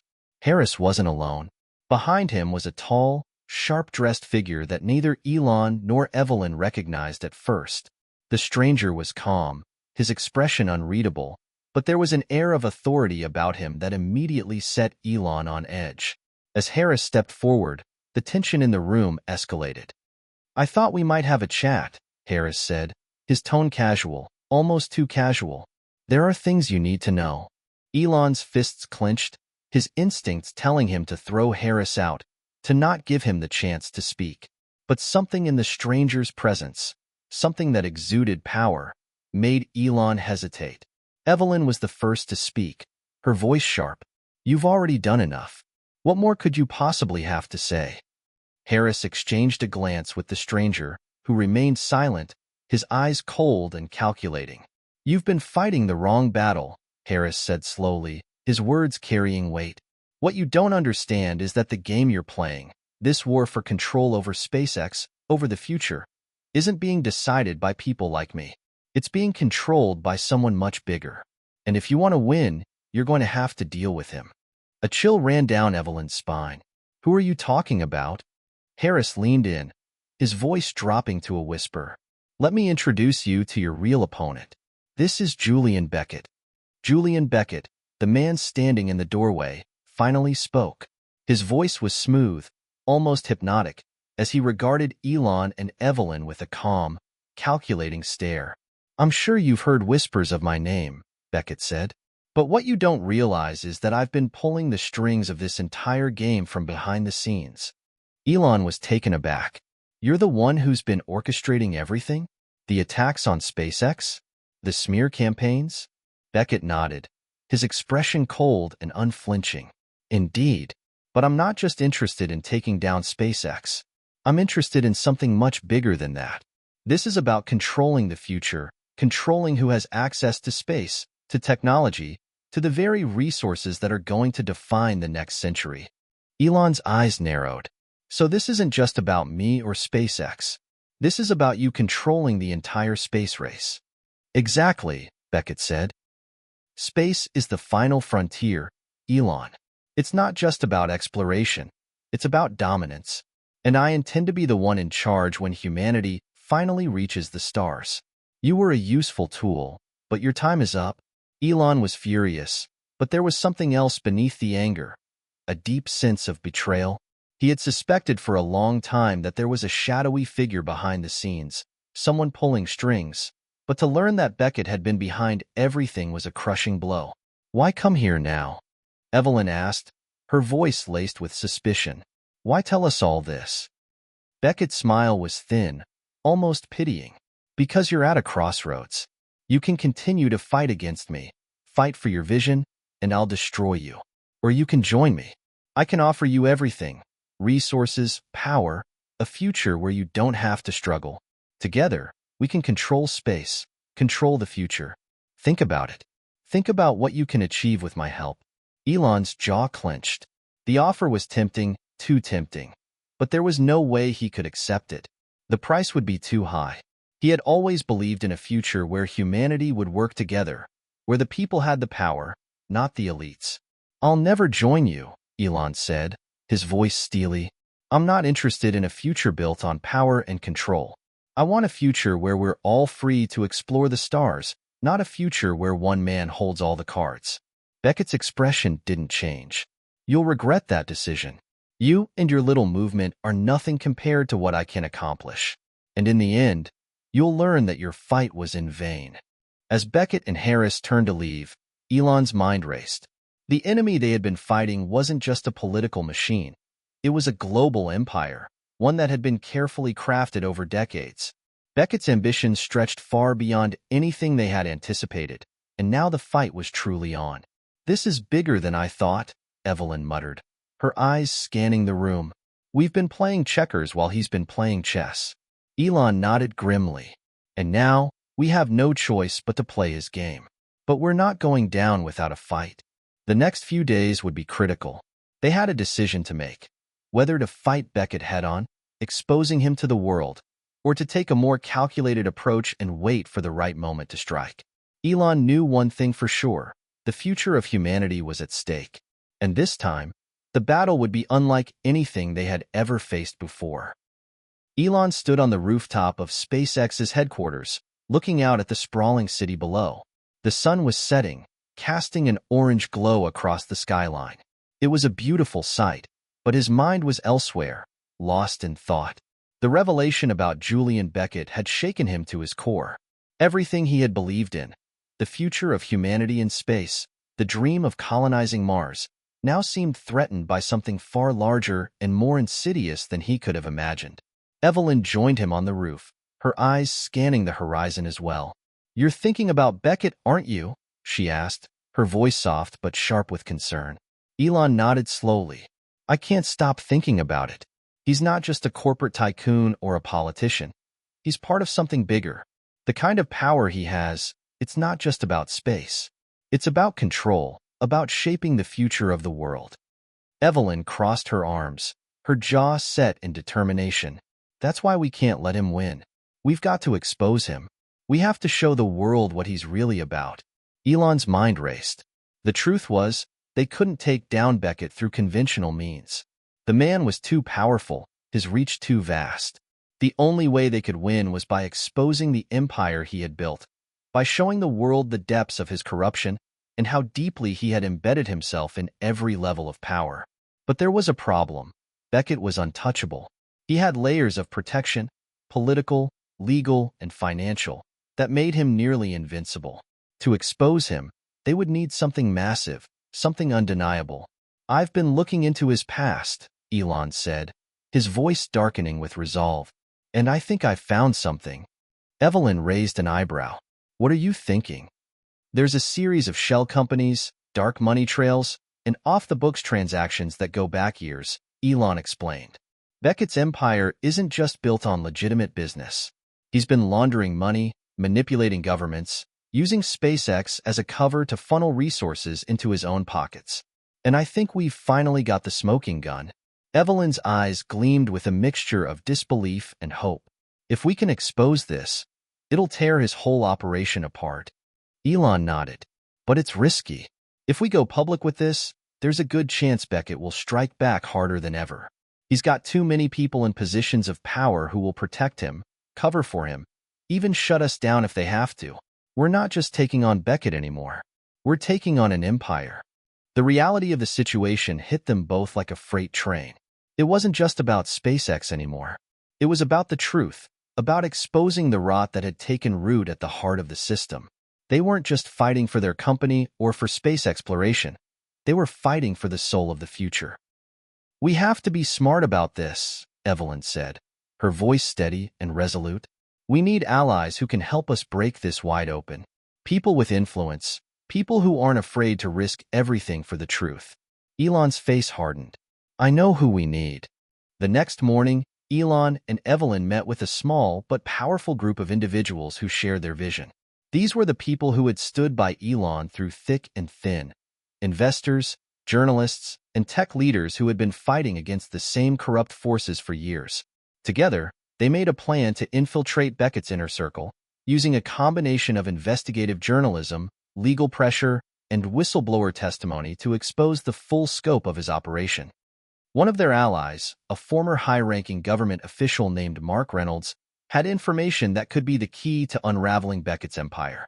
Reynolds had once been part of the political machine that Beckett had built, but he had grown disillusioned with the corruption he witnessed and had quietly begun collecting evidence. "Elon, Evelyn," Mark said as he sat across from them in a small, private conference room, "I've got everything you need. All the documentation, all the financial records, everything I've gathered over the years. It's all here. But I have to warn you, if this gets out, it's going to make waves. Beckett will stop at nothing to bury this." Evelyn met Mark's gaze, her expression unwavering. "We're prepared for whatever it takes. We can't let him continue to destroy everything we've worked for." Mark slid a thick manila folder across the table. "This is your ticket to bringing him down. But remember, once you open this door, there's no closing it. The world will know what Beckett has been up to." Elon picked up the folder, his heart pounding in his chest. Inside were the documents that could expose everything: emails, bank statements, government contracts, and evidence of the shady deals that Beckett had been involved in. It was all there. But as he stared at the folder, Elon knew the weight of what they were about to do. This wasn't just about taking down a billionaire. It was about shaking the very foundations of the system that had allowed corruption to flourish unchecked. The team worked around the clock, preparing the information for release. They enlisted the help of independent journalists who were known for their fearless reporting, people who had a history of exposing the truth no matter the consequences. Together, they devised a plan to leak the information in a way that couldn't be ignored, strategically timed to hit the media just as Beckett's allies were about to make their next move. As the day of the release approached, Elon felt the weight of the decision pressing down on him. Once this information went public, there was no going back. Beckett would come after them with everything he had. But it was too late for second thoughts. The truth had to be exposed. Elon stood in front of the small group of allies who had gathered in the room, their faces set with determination. "This is it," he said. "Once we release this, we're going to change everything. We're going to show the world who Beckett really is. It's not just about SpaceX.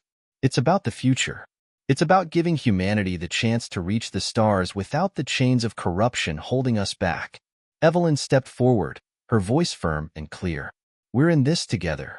We're doing this for the people who believe in what we're building, for the people who want a future of exploration, not exploitation." Elon nodded, his resolve solidifying. "Then let's do it." As the documents were released to the press, the world went silent for a moment. Then, within hours, the floodgates opened. News outlets, social media platforms, and investigative journalists began poring over the information, uncovering the depths of Beckett's criminal activities. The revelations were explosive. His ties to political corruption, his manipulation of government contracts, his use of SpaceX as a smokescreen for money laundering. It was all there. But Elon and Evelyn knew this was just the beginning. Beckett would strike back. The empire wouldn't go down without a fight. The world had learned the truth. And now, the real battle was about to begin. The room was buzzing with tension. Elon and Evelyn stood at the head of the table, watching the live news feed on the large screen in front of them.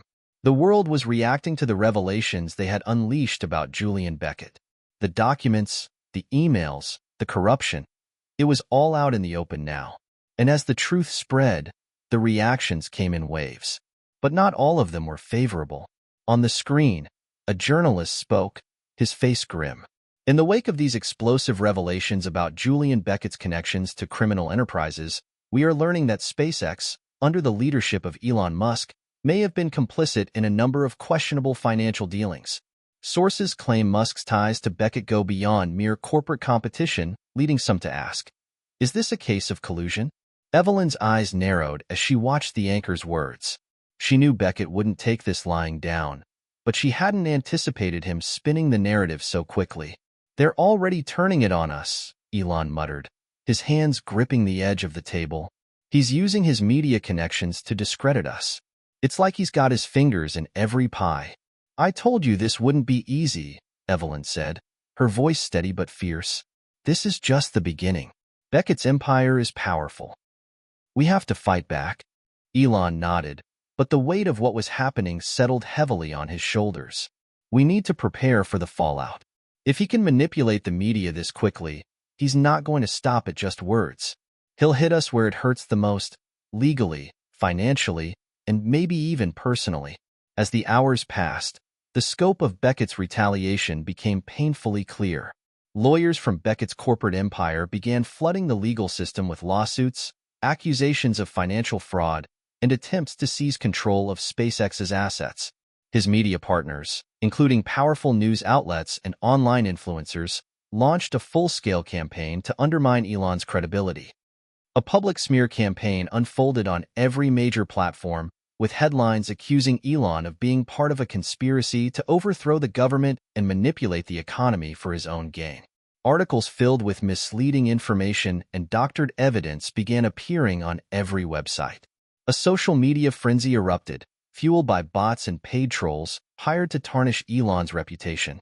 Evelyn was glued to her phone, tracking the onslaught of false accusations. We're being attacked on every front, she said, her voice tight with concern. They're trying to drown us in lies. Elon paced the room, his mind racing. He knew the stakes had just been raised to an unimaginable level. Beckett wasn't just trying to discredit them. He was trying to destroy them. Evelyn, we can't let them do this. We can't let him rewrite the narrative, Elon said, his voice hardening. I need to get in front of this, take control of the message before it's too late. Evelyn stepped forward, her determination shining through. You're right. We need to fight back. But we have to be careful. If we go too public too quickly, it'll play into his hands. We need a strategy, a plan to take down his empire while keeping our own intact. Elon knew she was right. This wasn't just about clearing their names. It was about exposing the full extent of Beckett's empire, and that meant they had to stay ahead of him. They couldn't afford to make any mistakes. Let's go to the press, Elon said, pacing again. But this time, we go in full force. We'll release the rest of the documents, everything we've got. The money trails, the offshore accounts, the connections to the highest levels of government. We won't let him control the narrative anymore. We show the world who he really is. Evelyn frowned. That's a bold move. But what if he retaliates? What if we don't have enough to prove our case yet? We've got to risk it, Elon said, his tone unwavering. If we wait too long, he'll finish us off. We don't have the luxury of time. As the plan to release more evidence took shape, they also realized they needed to find a way to counter Beckett's control over the media. Elon and Evelyn reached out to their network of journalists, media moguls, and social influencers who had shown an interest in their cause. It was a dangerous game of alliances, one where the slightest misstep could lead to everything crumbling. The counterattack was swift and calculated. They held an emergency press conference, a last-ditch effort to address the growing media storm. Elon and Evelyn took the stage in front of a packed room of journalists, their faces set with determination. Elon spoke first. The documents you've seen, those aren't just a glimpse into the future of technology. They are the key to understanding the corruption that has seeped into the highest levels of power. Julian Beckett has used his wealth and influence to manipulate every system in place, from corporate giants to government officials. These aren't just allegations. This is the truth. He paused, letting his words sink in. And I won't stand by while he destroys everything we've worked for. Evelyn followed, her voice strong and clear. This is bigger than just SpaceX. It's about holding the powerful accountable. It's about taking a stand for what's right. We are here to tell you that we will not back down. We will continue to fight for transparency, for truth, and for the future of space exploration. The press conference was explosive. The next day, the media outlets that hadn't been bought off began reporting on the latest batch of leaked documents. The world was finally starting to see the full picture. But with the truth out in the open, the stakes had never been higher. Beckett's response was swift. The attacks escalated, personal threats against Elon's family, cyber attacks on SpaceX's infrastructure, and more. The shadowy forces that supported Beckett's empire were pulling out all the stops. In the midst of the chaos, a new challenge arose. A high-profile government investigation was launched, one that threatened to implicate not only Elon but also many of his allies in the tech world. The investigation was led by a trusted ally of Beckett's, someone who had ties to the very people Elon had once trusted. Elon felt the walls closing in. The empire was striking back, and every move they made seemed to result in a counterstrike from Beckett's hidden forces. It wasn't just about winning anymore, it was about survival. We have to stay ahead of him, Elon said, his face grim. We can't let him bury us in his lies. This isn't just a corporate battle anymore. It's a war. Evelyn nodded, her eyes steely. And we'll fight with everything we've got. But as they prepared for what was coming next, Elon knew one thing for sure. The battle for truth had only just begun. How does this chapter work for you? It's a shift toward the battle intensifying, with Beckett retaliating in full force. Let me know if you want to keep moving forward. The days following the press conference were filled with chaos. Despite their best efforts, the truth about Julian Beckett's empire was slowly being drowned out by a cacophony of voices in the media, many of them still loyal to Beckett's empire. The smear campaigns intensified, and for every positive story about Elon and SpaceX's future, there seemed to be two more attacking their credibility. But one thing had changed. People were starting to question Beckett's empire. Elon leaned back in his chair, staring at the glowing screen in front of him. The digital storm of news articles and social media posts flooded his eyes, but something stood out.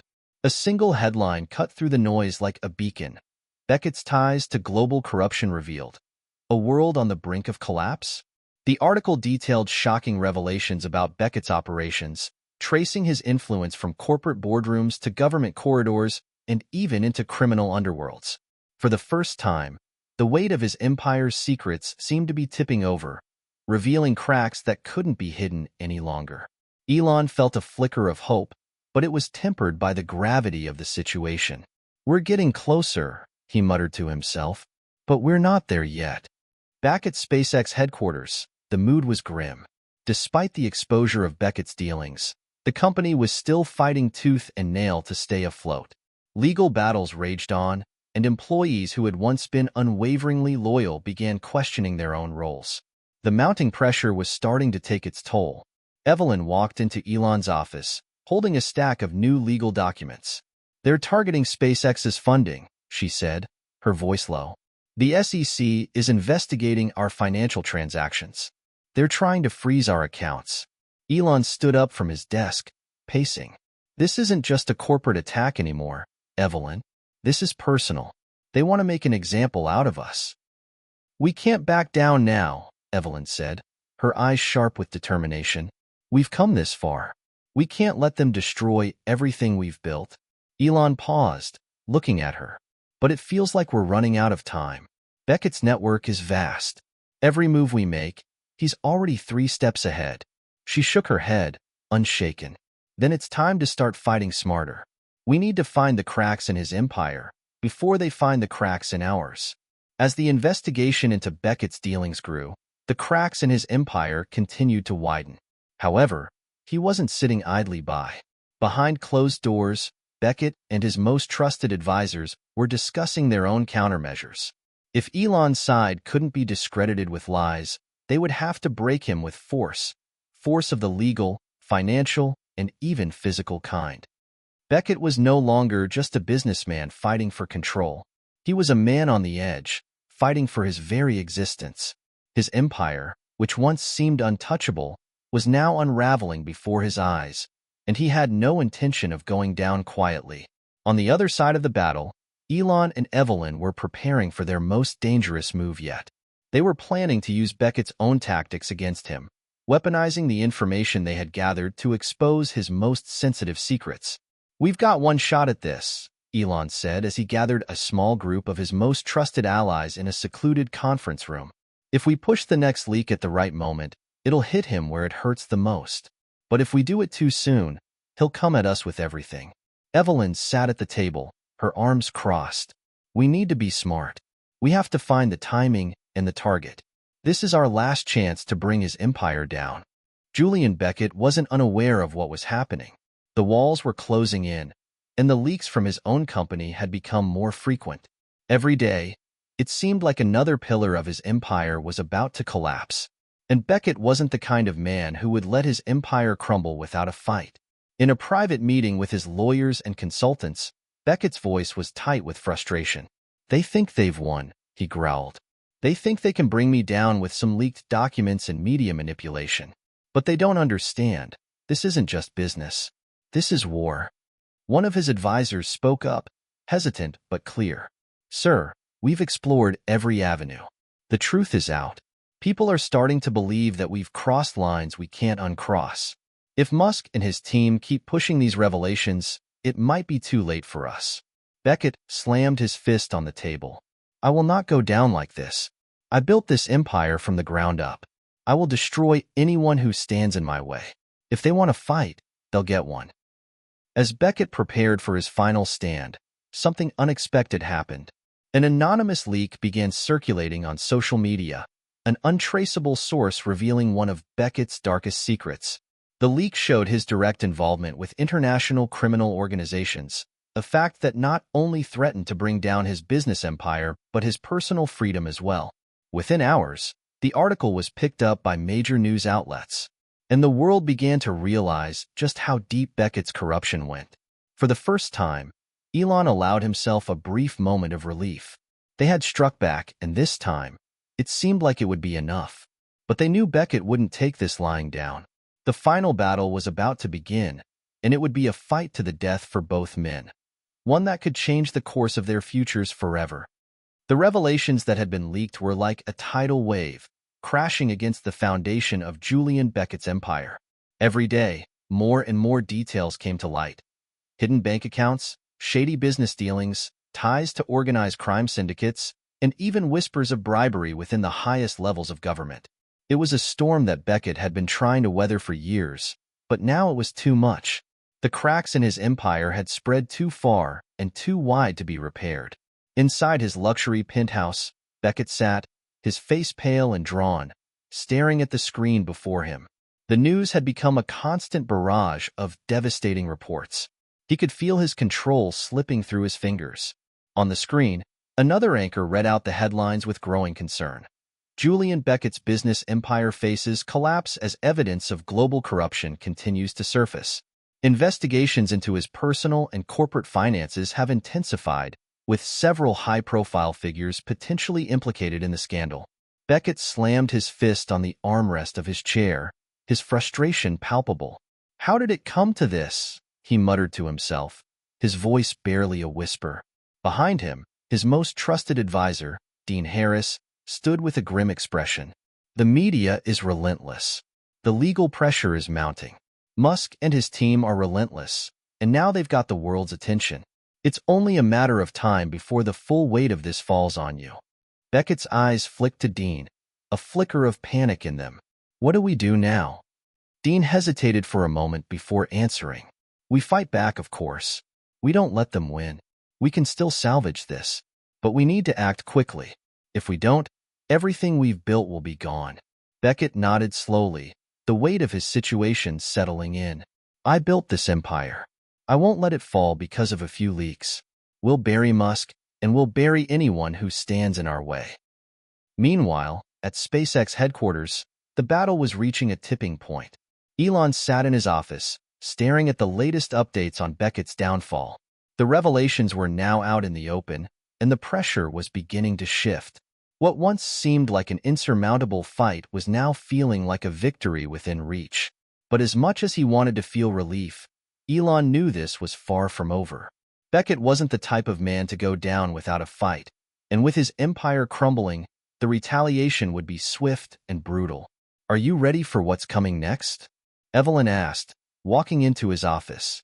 She had a determined look in her eyes, but there was a hint of exhaustion in her voice. Elon stood and turned to her. "I don't think I'll ever be ready for this. But we've come this far. We're not backing down now." He looked out the window, seeing the SpaceX rockets in the distance, a symbol of their hard work and determination. "We've exposed the truth, Evelyn. Beckett's empire is falling apart, but we can't let up. He'll find a way to retaliate. We need to be ready for whatever comes next."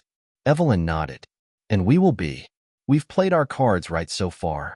We just need to keep pushing forward. The truth is on our side. The world is watching." The next day, the final blow came.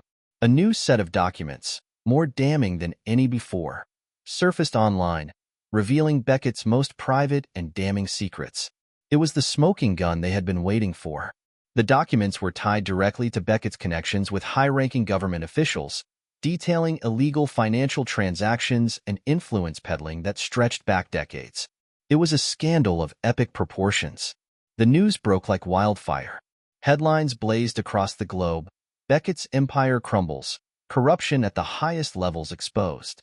The world was finally learning the full extent of his web of lies, and with it, his once unassailable power began to unravel. The SEC, FBI, and other law enforcement agencies launched full-scale investigations into Beckett's activities. Within days, several of his top executives were arrested, and his financial assets were frozen. Beckett's world, once built on secrecy and manipulation, was collapsing. But even as his empire fell, Beckett didn't show fear. Instead, he showed anger. "This isn't over," he said to Dean, his voice seething with fury. "Musk thinks he's won? He's made a huge mistake. I'll make sure he regrets ever crossing me." Beckett wasn't one to simply fade into the background. As the world continued to turn against him, he launched a counterattack. Behind the scenes, he used every ounce of his remaining power to manipulate the narrative. He sent out his lawyers and PR teams to launch new smear campaigns, not just against Elon and his team, but against anyone who dared to speak out against him. "You think this is just a game of documents and press conferences?" Beckett asked Dean, a cold glint in his eyes. "We'll make this personal. Musk and his little followers are going to wish they never crossed me." In the midst of the chaos, Elon found himself facing an unexpected threat. Personal attacks began targeting him and his family. Hackers infiltrated his private accounts, spreading rumors about his financial dealings. The media, once so eager to report on his success, now painted him as a part of a larger conspiracy. But Elon was no stranger to adversity. He had risen through the ranks of the tech world by embracing the unknown, by taking risks, and by pushing the boundaries of possibility. This was no different. He would fight back, not just for himself, but for everything he believed in. "We can't let him get to us," Evelyn said, her voice firm as she entered his office once more. "We've exposed the truth, Elon, and the world is on our side. We'll keep pushing forward. He can throw everything he has at us, but we won't back down." Elon met her gaze and nodded, a renewed fire in his eyes. "We finish this, Evelyn. We finish it for good."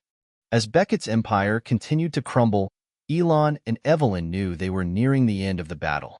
The truth had been exposed, but the fight for justice was far from over. The final confrontation was on the horizon, and they were preparing for one last push. A push that would either bring down Beckett once and for all or force them to make unimaginable sacrifices. The world was watching, and the final chapter of this bitter war was about to be written. Would Elon and Evelyn emerge victorious, or would Beckett's vengeance prove to be more powerful than they had ever imagined? As the walls closed in on Julian Beckett, desperation began to seep into his every move. He knew that the only thing standing between him and complete ruin was the loyalty of the people closest to him. But loyalty, as he was about to learn, is a fragile thing, and not everyone was as committed to his cause as he thought. Back at SpaceX, Elon and Evelyn were doing everything they could to keep the momentum going. The legal teams were preparing for a series of court battles, and they were working overtime to ensure that every shred of evidence against Beckett was airtight. But even as the tide of public opinion turned in their favor, there was a lingering sense of unease. Evelyn had been on the phone with a source in Washington all morning, and when she hung up, she had a worried look on her face. "We've got a problem," she said, crossing the room to sit beside Elon. "One of our biggest supporters in the government just pulled out. The press is already catching wind of it. If the rest of the political allies drop off, we're going to lose our leverage." Elon's eyes darkened. "Who pulled out?" "Senator Avery Holt," Evelyn replied, her voice tight with frustration. "He was one of the few who was still backing us publicly. Now, he's gone silent. I don't like the timing." Elon ran a hand through his hair. "Holt was always too cautious. But this feels different. Someone must have gotten to him." Meanwhile, Julian Beckett had been quietly working behind the scenes, using the final threads of his empire to orchestrate a comeback. He had long ago recognized the power of politics and influence, and now, in the final hours of his empire, he was prepared to use it to his advantage. Beckett's eyes gleamed with malice as he sat across from one of his most trusted allies, an old acquaintance from his early days in business, Senator Avery Holt. "You understand what's at stake here, don't you?" Beckett asked, his voice low but commanding. "If you want to keep your position, you'll need to choose the right side." Holt shifted uncomfortably in his chair, glancing nervously at the door. "I've done everything you've asked of me, Julian. But this is bigger than both of us. The whole world is watching. If I turn on Musk and SpaceX now," Beckett leaned forward, his eyes narrowing, "you're not turning on anyone, Senator. You're just doing what's necessary to preserve the power we've built. Musk is a threat, and if you don't help me take him down, you'll lose everything." Holt hesitated, his brow furrowed with the weight of his decision. Finally, he sighed. "Fine, but this is the last time, Julian. After this, I'm out." Back at SpaceX, Elon's worst fears began to take shape. The sudden political shift sent shockwaves through his team. News broke that Holt had been seen meeting with Beckett's top lawyers, and whispers of a new political alliance between Beckett's camp and some of the most powerful figures in Washington began to spread. "This can't be happening," Evelyn muttered as she scanned the latest reports. "We're losing our edge. Beckett's pulling all the right strings." Elon leaned forward, his mind racing. "If Holt's turning on us, it's because Beckett has something big. He's playing the long game. We need to figure out what it is, and fast." Evelyn nodded. "I'm getting our contacts in Washington to dig deeper. We need to know exactly what Beckett's up to before it's too late." But the betrayal didn't stop at the political level. Inside SpaceX, the very foundation of trust began to fracture. There had always been a sense of unity within the company, a belief in the mission, but now, under pressure, cracks began to appear in the team. Elon's chief of security, Greg Powell, had been a longtime ally. He had been with SpaceX through the highs and lows, and Elon had trusted him implicitly. But recently, Greg's behavior had seemed off. He was distracted, evasive, and increasingly distant from the rest of the team. One evening, as the team gathered for a late-night strategy meeting, Greg was missing. Elon and Evelyn exchanged glances, both sensing that something was wrong. After the meeting, Elon made his way to Greg's office. The door was ajar, and as he pushed it open, he saw Greg in the middle of a phone call, speaking in hushed tones. Elon stood silently in the doorway, catching only snippets of the conversation. It was enough to make his blood run cold. "I told you, I'm doing what's best for me," Greg said, his voice low. "You think I'm going to keep fighting for Musk when there's nothing left? Beckett is offering me a way out. The money, the influence, it's all right there." Elon's stomach turned. He stepped forward, making his presence known. "Greg?" Greg froze, his face paling. He ended the call abruptly and turned to face Elon, his expression guarded. "Elon, I didn't think you'd find out. You're working for Beckett?" Elon asked, the shock in his voice replaced by a cold fury. "After everything we've been through, you're going to betray us?" Greg sighed, rubbing his temples. "It's not like that. I don't see a future here anymore." Beckett has power. He has connections. I need to secure my future, and Musk, well, you've always been a gamble. Elon's voice hardened. You don't get to make this about yourself, Greg. You're not just betraying me. You're betraying everyone at SpaceX. All the work, all the sacrifices. I'm sorry, Greg said, his voice hollow. But I have to look out for myself now. As Greg walked out of Elon's office for the last time, Elon was left reeling from the realization that one of his most trusted allies had just turned his back on everything they had worked for. The sense of betrayal was suffocating, but Elon knew he couldn't let it break him. We'll move on, Evelyn said, walking into the office. She could see the pain in Elon's eyes, but there was no time for weakness. We have bigger things to worry about. Beckett's making his move. We need to be ready. Elon nodded slowly, his mind already shifting gears. We will be. But this feels personal. Greg was more than just a team member. He was a friend. Evelyn placed a hand on his shoulder. And now he's just another obstacle.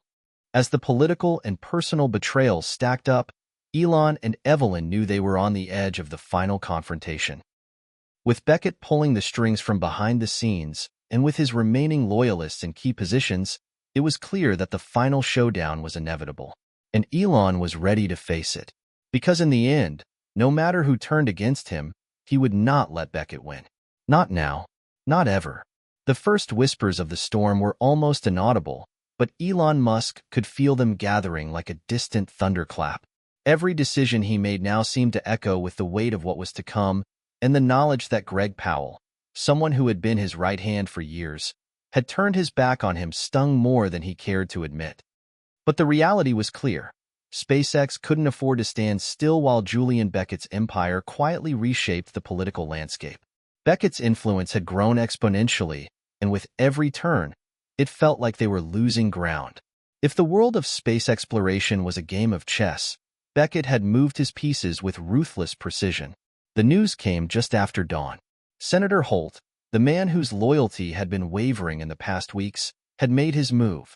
He announced that he was officially endorsing Julian Beckett's newest project, a rival company dedicated to space exploration and resource mining.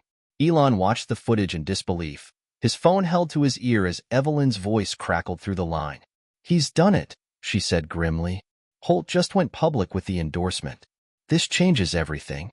Elon's mind raced, 1,000 calculations flashing before his eyes.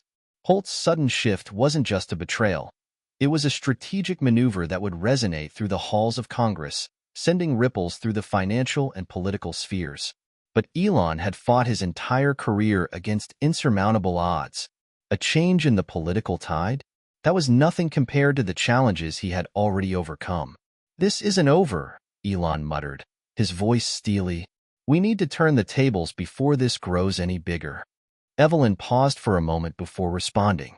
I've got a team working on damage control, but the public will need something solid. A story. A reason to believe we're still the ones to back. Elon's eyes narrowed, a plan starting to form. Get the press team ready. We're going to show them what SpaceX is really capable of. In the midst of these strategic moves, a crack appeared in Beckett's fortress of control. As his political influence spread, so did his web of lies. The deals and promises he had made behind closed doors were starting to leak, and within his inner circle, discontent simmered. Late one night, in a dimly lit office on the outskirts of Washington, D.C., Beckett sat at his desk, his fingers drumming impatiently against the wood. Across from him sat Greg Powell, the same man who had once stood by Elon Musk's side. We have to move faster, Beckett said, his voice cold as he leaned forward. SpaceX is rallying. If we don't strike now, we could lose everything. Greg shifted in his seat, uneasy. I've told you, Julian. Musk is a force of nature. Underestimating him is a mistake. Beckett's eyes narrowed, irritation flickering across his face. I didn't ask for your opinion, Greg. I asked for results. The backing we have in Washington won't hold if we don't deliver something concrete soon. Greg hesitated. And what happens if it all falls apart? Beckett's smile was icy. Then we make sure it never falls apart. We'll take down Musk and make sure no one forgets who holds the power. But Greg had his own doubts. doubts that had begun to fester ever since he made the decision to turn on Elon.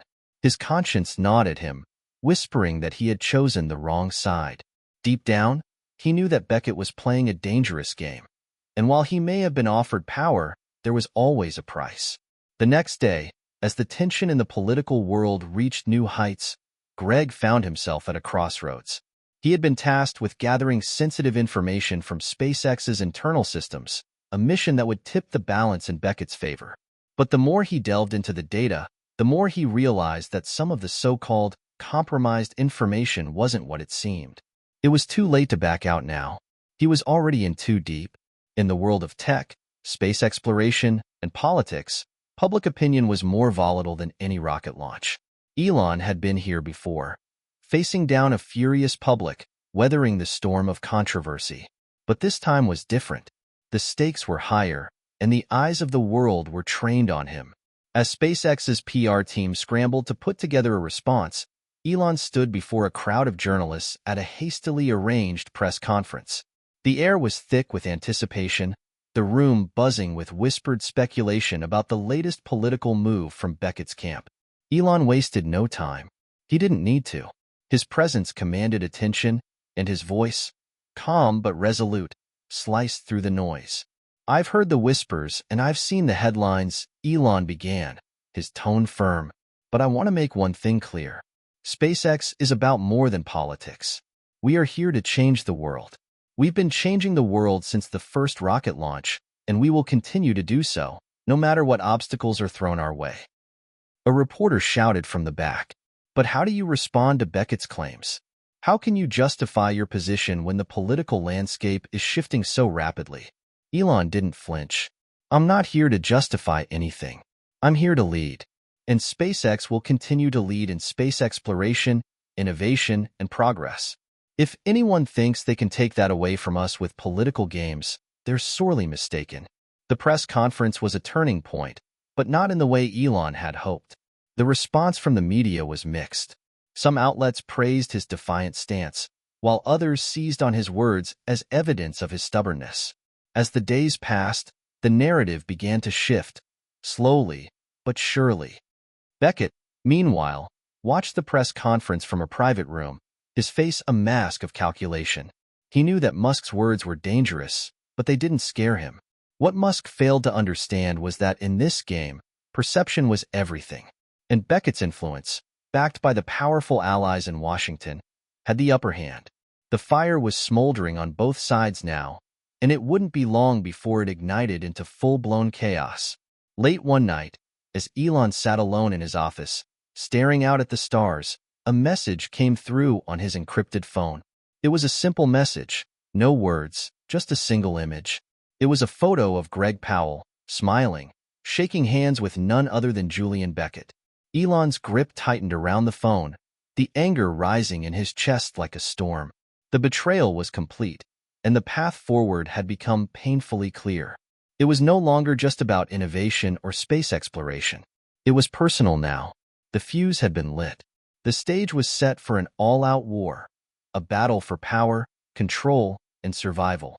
The final showdown between Elon Musk and Julian Beckett had begun, and nothing would ever be the same. The clash of titans was no longer a question of if, but when. Elon Musk knew this. Every waking hour felt like the seconds on a countdown clock, ticking ever closer to the moment when everything would implode. As SpaceX prepared for the worst, Elon could feel the weight of the battle ahead pressing down on him. This was about more than business. This was personal. In a quiet, dimly lit room at SpaceX headquarters, Elon sat at his desk, his fingers moving rapidly across his laptop's keyboard. Data streams flowed on the screen, a complex web of engineering breakthroughs, financial reports, and media strategies. But none of it mattered, not right now. A notification pinged on his phone, breaking the silence. It was an encrypted message. He opened it with a practiced swipe, his face growing dark as he read the brief text. "Holt's backtracking.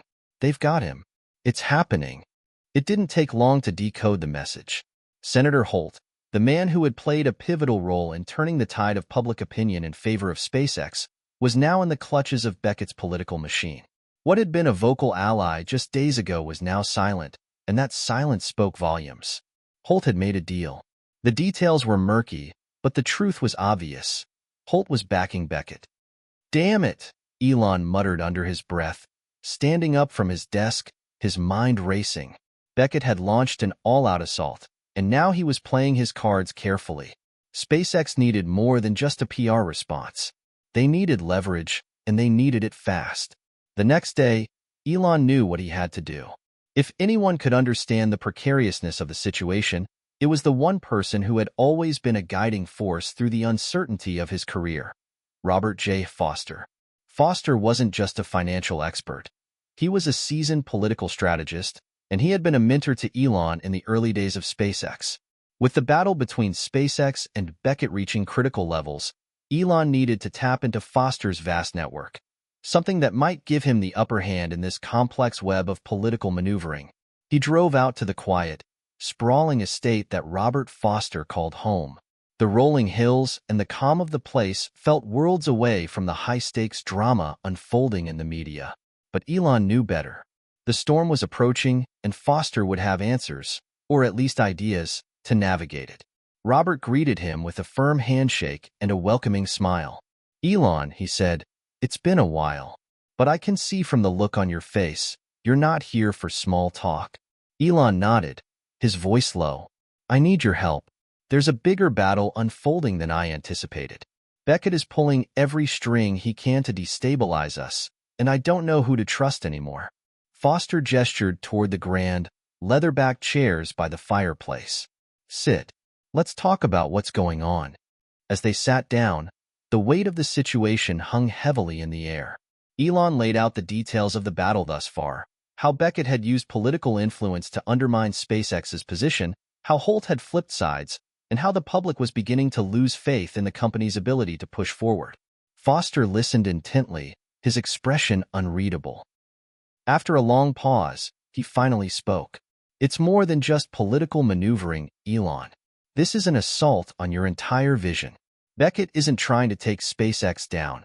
He's trying to take you down. You've made waves in industries that were never meant to be disrupted. He's not just fighting you on policy, he's fighting you on ideology." Elon absorbed his words. "What does that mean? How do I counter something like that?" Foster smiled, a knowing look in his eyes. "You don't counter it by playing his game. You create a new one. The world isn't just watching SpaceX, they're watching you. You're not just a tech mogul anymore. You're a symbol. You need to make your next move something that grabs the world's attention, something bigger than anything Beckett can dream of." A plan was beginning to take shape in Elon's mind, but it wasn't going to be easy. He had to move fast, and the stakes had never been higher. "I have an idea," Elon said, his eyes narrowing with focus. "It won't just be about the next mission. It will be about the future. Beckett's strength lies in politics and in pushing the boundaries of power. My strength lies in my ability to innovate, to create. We'll do something that's never been done before." Foster leaned forward. "I'm listening," Elon continued, his voice unwavering. "We announced the next step in the SpaceX program, not just another satellite or exploration mission, but a new, bold project, a global network of communication satellites, something that will directly challenge Beckett's agenda. But it has to be a public-facing project, something that will capture the attention of the people, show them that SpaceX is still the leader in innovation." Foster raised an eyebrow. "You're talking about something ambitious." "More than ambitious," Elon said with a determined grin. "Something revolutionary. And we do it under the radar. No politics, no press releases, just a breakthrough that disrupts everything Beckett is working for." As the conversation continued, Elon could feel the weight of the storm brewing on the horizon. Beckett had played his hand, but now it was time for Elon to play his own. The political world might be in chaos, but in the world of innovation, the rules were different. What Beckett hadn't counted on was Elon's ability to turn the tables in ways no one had anticipated. SpaceX wasn't just a company.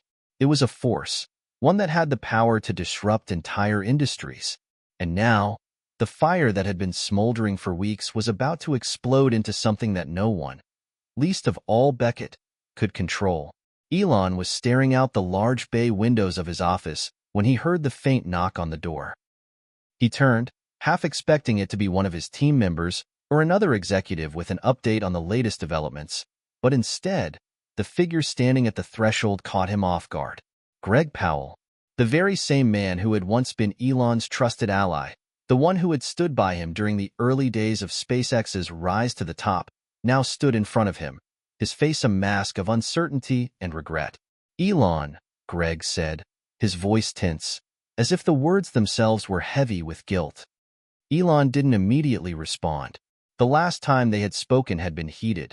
Greg's sudden departure to join Beckett's camp had shaken Elon to his core. He had trusted Greg, and now, here he was, back again, at a time when the stakes had never been higher. "Why are you here?" Elon's voice was calm, but his eyes betrayed a flicker of suspicion. Greg stepped into the room, closing the door behind him.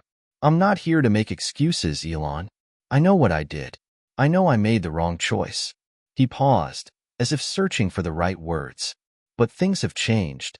I see now that Beckett's plan, it's not what I thought it was." Elon's gaze hardened.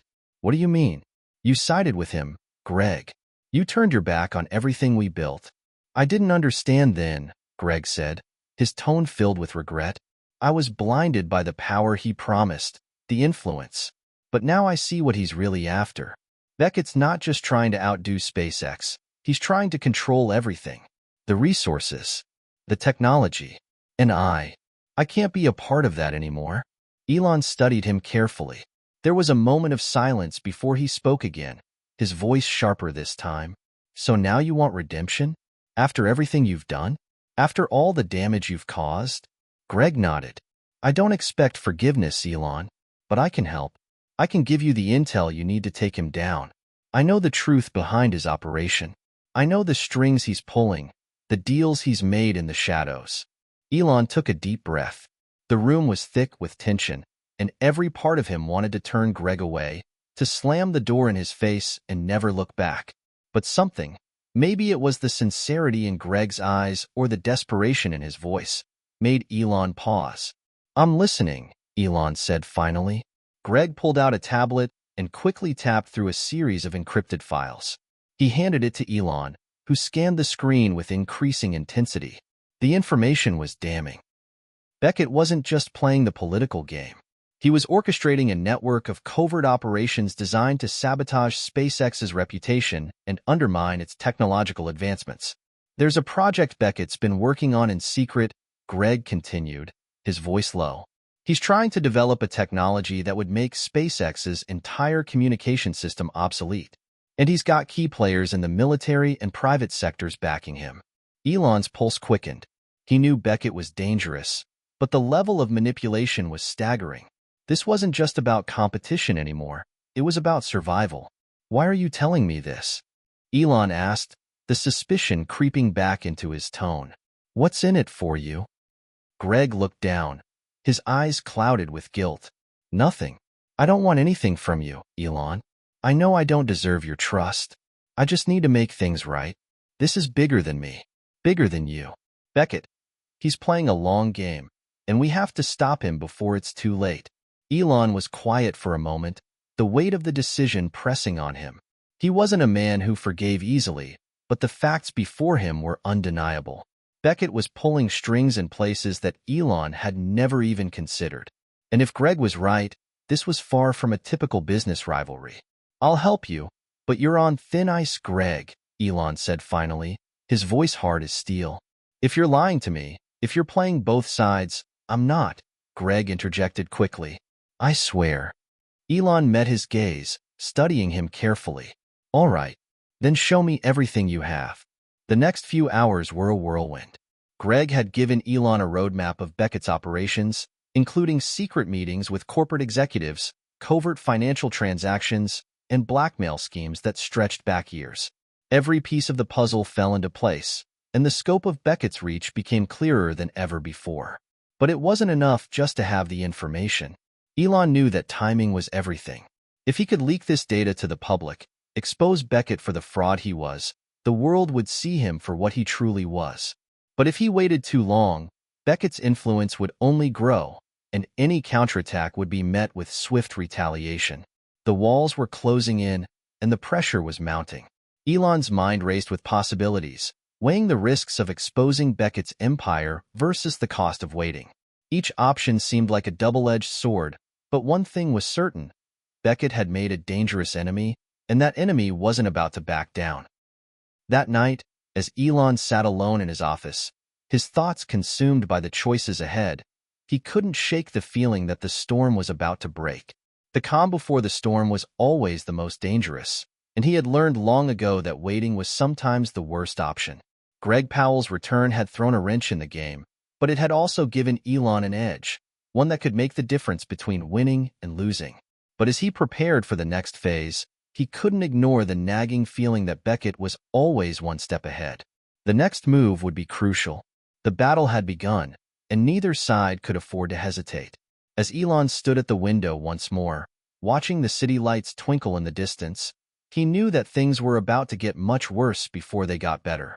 But with Greg now by his side, an uneasy ally, he had a fighting chance. Beckett had underestimated SpaceX, and now it was time to show him just how wrong he was. The fire was no longer smoldering. It was ready to explode. The air was thick with tension as Elon Musk paced back and forth in his office, his mind racing. The unexpected alliance with Greg Powell had given him the tools he needed to strike back against Beckett, but it also carried a heavy burden. Trust had always been Elon's Achilles heel, and now, with Greg back in the picture, it felt as though everything was on the line. As the sun dipped below the horizon, Elon sat at his desk, analyzing the data on his tablet once more. He had a choice to make: go public with the information Greg had provided, or use it as leverage to force Beckett into a corner. His decision was swift. "We're going public," he said, his voice unwavering. "This ends now." Greg, who had been standing by the door, turned sharply at the words. "Elon, are you sure? Once we make this move, there's no going back. Beckett has allies everywhere, and this will put you directly in his crosshairs." "I'm done hiding," Elon replied. His voice was steady but filled with a quiet resolve. "We have the proof. We expose him for what he is, and we win. There's no other way." Greg nodded, his face etched with concern. "All right, I'll start getting everything ready on my end. But we need to do this quickly. Beckett's not going to sit idle, especially now that he knows we're onto him." Elon watched as Greg walked out of the office, the door closing softly behind him. It was time to make the move that would change everything. The next morning, Elon stood in front of the camera in a studio, his face calm but resolute. The media team had set up a live broadcast to unveil the truth about Beckett's covert operations. Elon had never been one to shy away from the spotlight, but today was different. This wasn't about self-promotion, it was about survival. The broadcast began, and Elon's message was clear. For years, Beckett has been operating behind the scenes, pulling strings, sabotaging competition, and using power and influence to manipulate industries and governments. Today, I'm here to tell you the truth. The truth that Beckett never wanted you to know. Elon's words rang out, and the audience, watching from all corners of the country, sat in stunned silence as the details of Beckett's illicit operations were revealed. Financial deals with the military, backdoor agreements with other corporations, and blackmail schemes that stretched back decades. All of it laid bare for the world to see. As the broadcast concluded, Elon leaned back in his chair, the weight of the moment settling over him. He knew the backlash would come, but nothing could have prepared him for what happened next. The phone rang. Elon grabbed it quickly, recognizing the number instantly. It was Greg. "Elon, you need to prepare yourself. Beckett's already on the move," Greg warned, his voice frantic. "I've just gotten word that he's mobilizing his legal teams, his media allies, and..." Before Greg could finish, the connection was abruptly cut. Elon's heart sank. He had expected a fight, but he hadn't anticipated how quickly Beckett would retaliate. Less than an hour later, Elon was in the conference room, his top executives gathered around him. The mood was grim. The room was filled with tension as they awaited the fallout from the broadcast. "We've been hit with a media blitz," the head of PR, Claire Simmons, said, holding up her tablet to show a series of news reports. Beckett's allies have already begun spinning the narrative. They're calling the information fake news, a smear campaign. They're trying to discredit everything we've said. Elon's jaw clenched as he read the headlines, Elon Musk strikes first. Is SpaceX now just a rival to Beckett's legacy? Musk's desperate attempt to save SpaceX, a failed attack on Beckett? The media was already turning the story into a personal vendetta, spinning it as a desperate move by a failing CEO. They're trying to bury us in misinformation, Claire continued. But we can't back down now. If we do, they win. Elon nodded. We won't back down. Not this time. As the media storm raged on, a more insidious threat loomed. Beckett was no longer just an opponent in the media. He was making moves behind the scenes to eliminate SpaceX's power base. Legal battles were being waged, patents were being contested, and some of Elon's closest allies were being pulled into the fray, forced to choose sides. The stakes had never been higher. But the more Elon learned about Beckett's influence, the more he realized how deeply entrenched Beckett was in the fabric of power in America. He wasn't just a businessman. He was a titan, a figure who had spent decades cultivating relationships that spanned industries, governments, and beyond. Beckett's reach was vast, and SpaceX was now a target. In the midst of the storm, a new plan began to take shape. Elon and his team knew that if they were going to win, they had to expose Beckett's true intentions. The legal battles were a mere distraction. The real war was over control of technology, of resources, of the future. And that future would not be in Beckett's hands. Elon, we need to mobilize, Greg said, reappearing just as the first wave of lawsuits started pouring in. It's not just about winning the media battle anymore. We need to hit him where it hurts, his financial backers. Elon's mind raced as he formulated a plan. Beckett's fortune was tied to key investors who could be swayed with the right information. If they could expose Beckett's fraudulent practices in the financial world, it would shake the very foundation of his empire. We're going after his investors, Elon said, the determination clear in his voice. This is about more than just SpaceX. It's about the future of innovation, of freedom. We won't let him win. In the days that followed, the team worked tirelessly. Elon's plan was simple: expose Beckett's dealings, using every legal and financial tool at their disposal. The team launched a series of counter-campaigns, releasing damning documents, securing interviews with whistleblowers, and rallying public support. The first strike came fast. Within days, key investors began pulling out of Beckett's projects, citing ethical concerns. It was a domino effect. As more information came to light, Beckett's empire began to crack. Elon watched as the tide began to turn, but he knew it was only the beginning. Beckett would fight back, and the battle for the future had only just begun. As the war between SpaceX and Beckett intensified, Elon couldn't help but feel that the world was watching. Everything had led to this moment. The next move would either solidify their position or destroy them. And as the storm raged on, Elon realized something. No matter what happened, this fight was about more than just winning. It was about changing the world. Elon sat at the head of the conference table, his eyes scanning the room. His team was gathered around him, each member with a look of determination etched across their faces. The pressure had never been more intense. The public scrutiny, the legal battles, and the growing animosity from Beckett's side had taken a toll, but there was no turning back now. The media war between SpaceX and Beckett Enterprises had entered its most vicious phase. The attacks from Beckett's camp were relentless, aimed not only at Elon's credibility, but also at the integrity of SpaceX itself. News outlets, once neutral or even supportive, were now painting the company as desperate, pulling in false allegations to build a narrative that cast doubt on everything Elon had worked for. But Elon wasn't about to back down. He had been through too much, too many trials, too many setbacks, to let this moment define him. He had one goal now: expose Beckett for the manipulative, power-hungry tycoon he truly was. The investors are pulling back, Claire Simmons, the head of PR, announced. We've lost a few, but we've also gained some. We're still standing strong. Elon nodded, his jaw tightening. Good. Keep pushing. I want every story out there. Every lie he's told. Every shady deal. We expose him, no matter what it takes. The legal battles, however, were another matter entirely. Beckett's legal team had been working overtime, filing counterclaims, trying to disrupt SpaceX's operations.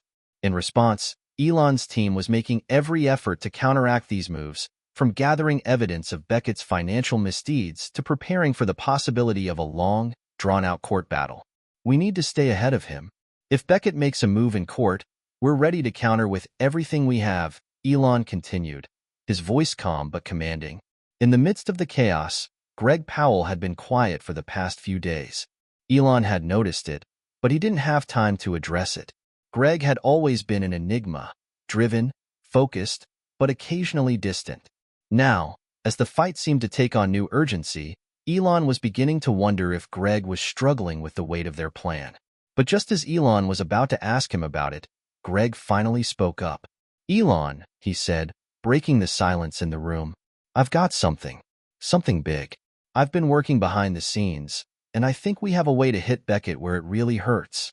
Elon leaned forward, a sense of anticipation building in him. "What do you have, Greg?" Greg's eyes glinted with a mix of excitement and caution. "Beckett's offshore accounts. I've got the details, every account, every transaction. This isn't just financial mismanagement. It's money laundering.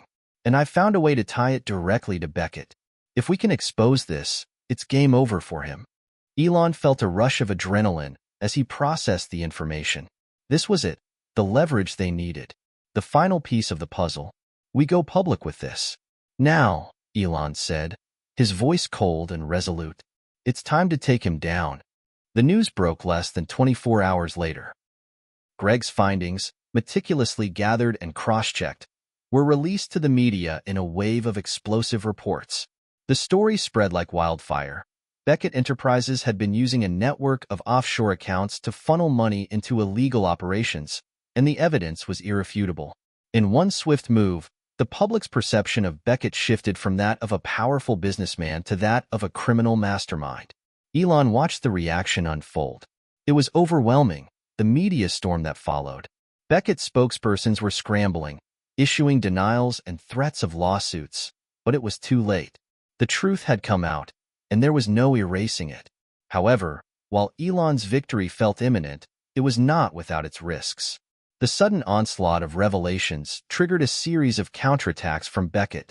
His lawyers were already drafting lawsuits, accusing Elon and his team of defamation and collusion. But Elon wasn't worried. This time, they had the upper hand. "The tide's turning, Elon," Greg said, walking into the room with a grin on his face. "Beckett's empire is crumbling. People are starting to ask questions. He can't escape this." Beckett's response was as swift as it was predictable. In an attempt to salvage his image, he launched a full-scale counteroffensive, with hired PR firms flooding the airwaves with disinformation, painting Elon as a corporate raider who was trying to take down a respected business titan for personal gain. The media circus reached a fever pitch, but Elon wasn't backing down. "If we want to win this, we need more than just media exposure," Elon said, his mind calculating every step. "We need to get this into court. We need to make sure Beckett can't slither his way out of this." His legal team had already begun preparing the groundwork for the courtroom showdown that loomed on the horizon. Elon knew that winning in the court of public opinion was just the first step. Now, the real battle would be fought in a courtroom, where the stakes were higher than ever.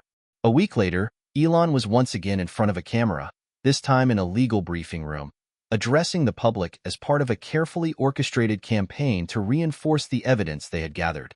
The courtroom drama was heating up, but the more Elon spoke about Beckett's transgressions, the more confident he became. "We have the facts. We have the proof. And we won't stop until justice is served," Elon declared, his eyes steely. Beckett's time is up. But even as Elon spoke, he knew the next phase of the battle was about to begin. Beckett had one final card to play, a move so unexpected that it would send shockwaves through the entire battle. Elon couldn't shake the feeling that Beckett had something up his sleeve, something that could change everything. And in that moment, with the world watching, Elon realized one thing. The war for the future wasn't over yet. It was only just beginning. Elon stood in front of the massive conference table, staring at the screen that projected the latest reports. The media frenzy had yet to slow, with new revelations about Beckett's offshore accounts hitting the airwaves every hour. The public perception was shifting dramatically, but the legal battle had entered a dangerous new phase. His legal team, once hopeful that the evidence would lead them to a swift victory, was now bracing for the unexpected. Elon could feel it. The moment of reckoning was fast approaching, and Beckett had yet to reveal his final move. Late one night, as Elon was reviewing documents in his office, a news alert flashed across his screen. His pulse quickened. The headline read, "Beckett Enterprises files a new lawsuit, this time against Elon Musk." He clicked the link with a sense of dread. Beckett had filed a personal lawsuit, alleging defamation and accusing Elon of orchestrating a corporate smear campaign with intent to destroy his reputation and business. The suit wasn't just a legal maneuver, it was a direct challenge. Beckett was going on the offensive, now attempting to turn the tables on Elon and his team. It was the final move, the last weapon Beckett could wield to regain control of the narrative. As Elon read through the details of the lawsuit, the pieces began to fall into place. Beckett was painting himself as the victim, a man who had been wronged by a ruthless corporate competitor who was willing to go to any lengths to secure a victory. The suit was backed by an army of high-powered lawyers, and it was clear that Beckett was prepared to drag this battle into the courts for as long as it took. "Damn it," Elon muttered under his breath. "He's playing the long game." Within hours, the legal system began to react. Beckett's team moved quickly, filing motions to freeze SpaceX's assets, requesting a temporary injunction that could stall their operations indefinitely.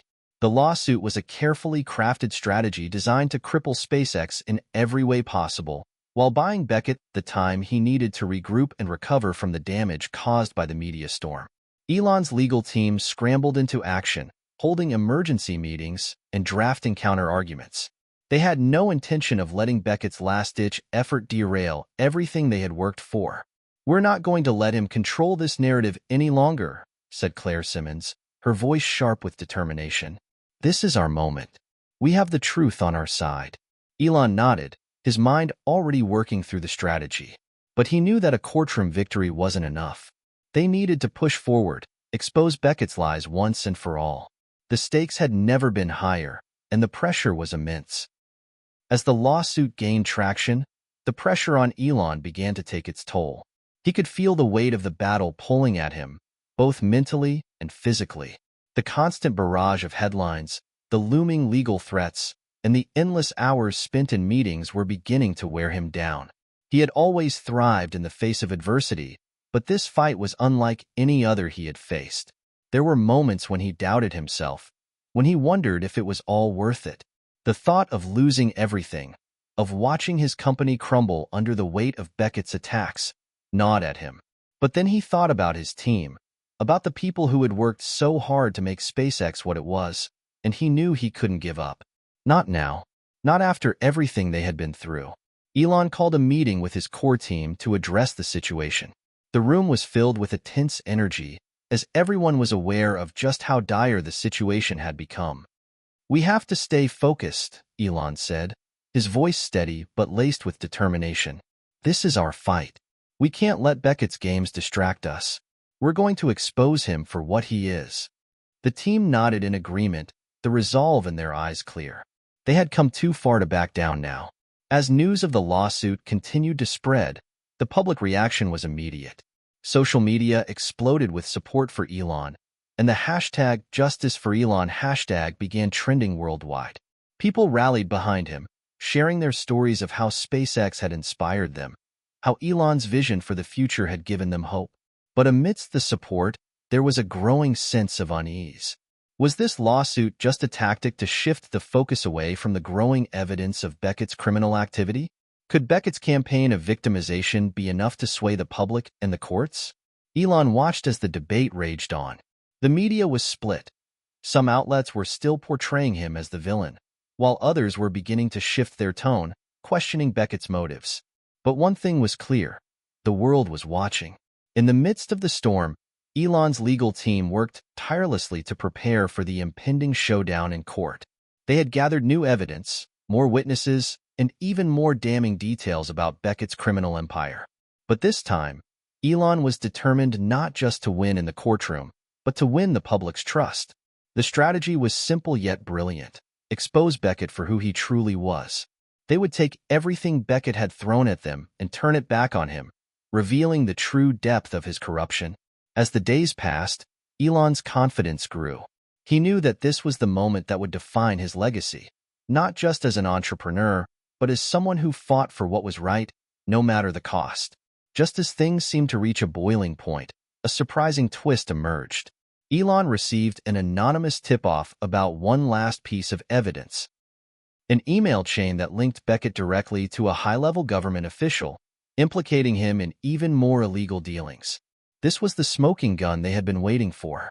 Elon's heart raced as he read the email. This was the final nail in Beckett's coffin. The evidence was irrefutable, and it would blow the entire case wide open. "We've got him," Elon said, a sense of triumph in his voice. "It's over." The final battle was approaching. With the new evidence in hand, Elon and his legal team prepared for the showdown of a lifetime. The courtroom doors were about to open, and the fate of Beckett Enterprises and Elon's future would be decided once and for all. But as Elon stood in front of the courtroom, a familiar feeling settled in. This wasn't just about winning. This was about justice. And in this final moment, Elon was ready to face whatever came next. The courtroom was packed, a tense silence hanging in the air as the judge entered. It had been weeks since the explosive revelations about Beckett's illegal activities surfaced, and now everything was on the line.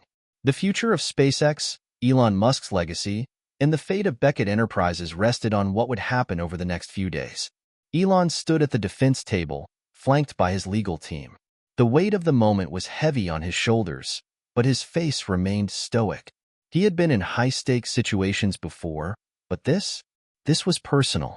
Beckett had tried to destroy everything Elon had built, everything he believed in. Now it was time to make sure the truth prevailed. The room quieted as the judge took his seat and called the session to order. Elon's legal team rose to their feet, ready to present their case.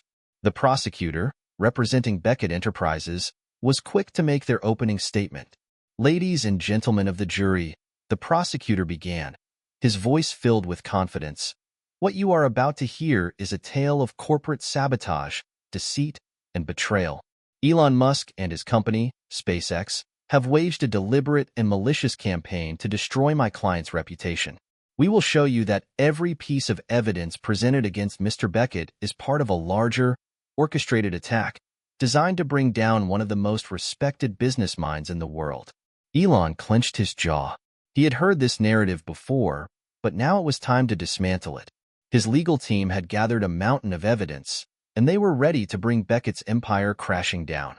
When it was their turn, Elon's lead attorney, Victor Hall, stood up with a calm but unwavering presence. "Your Honor, members of the jury, we're here today to expose the truth," Victor said, his voice carrying authority.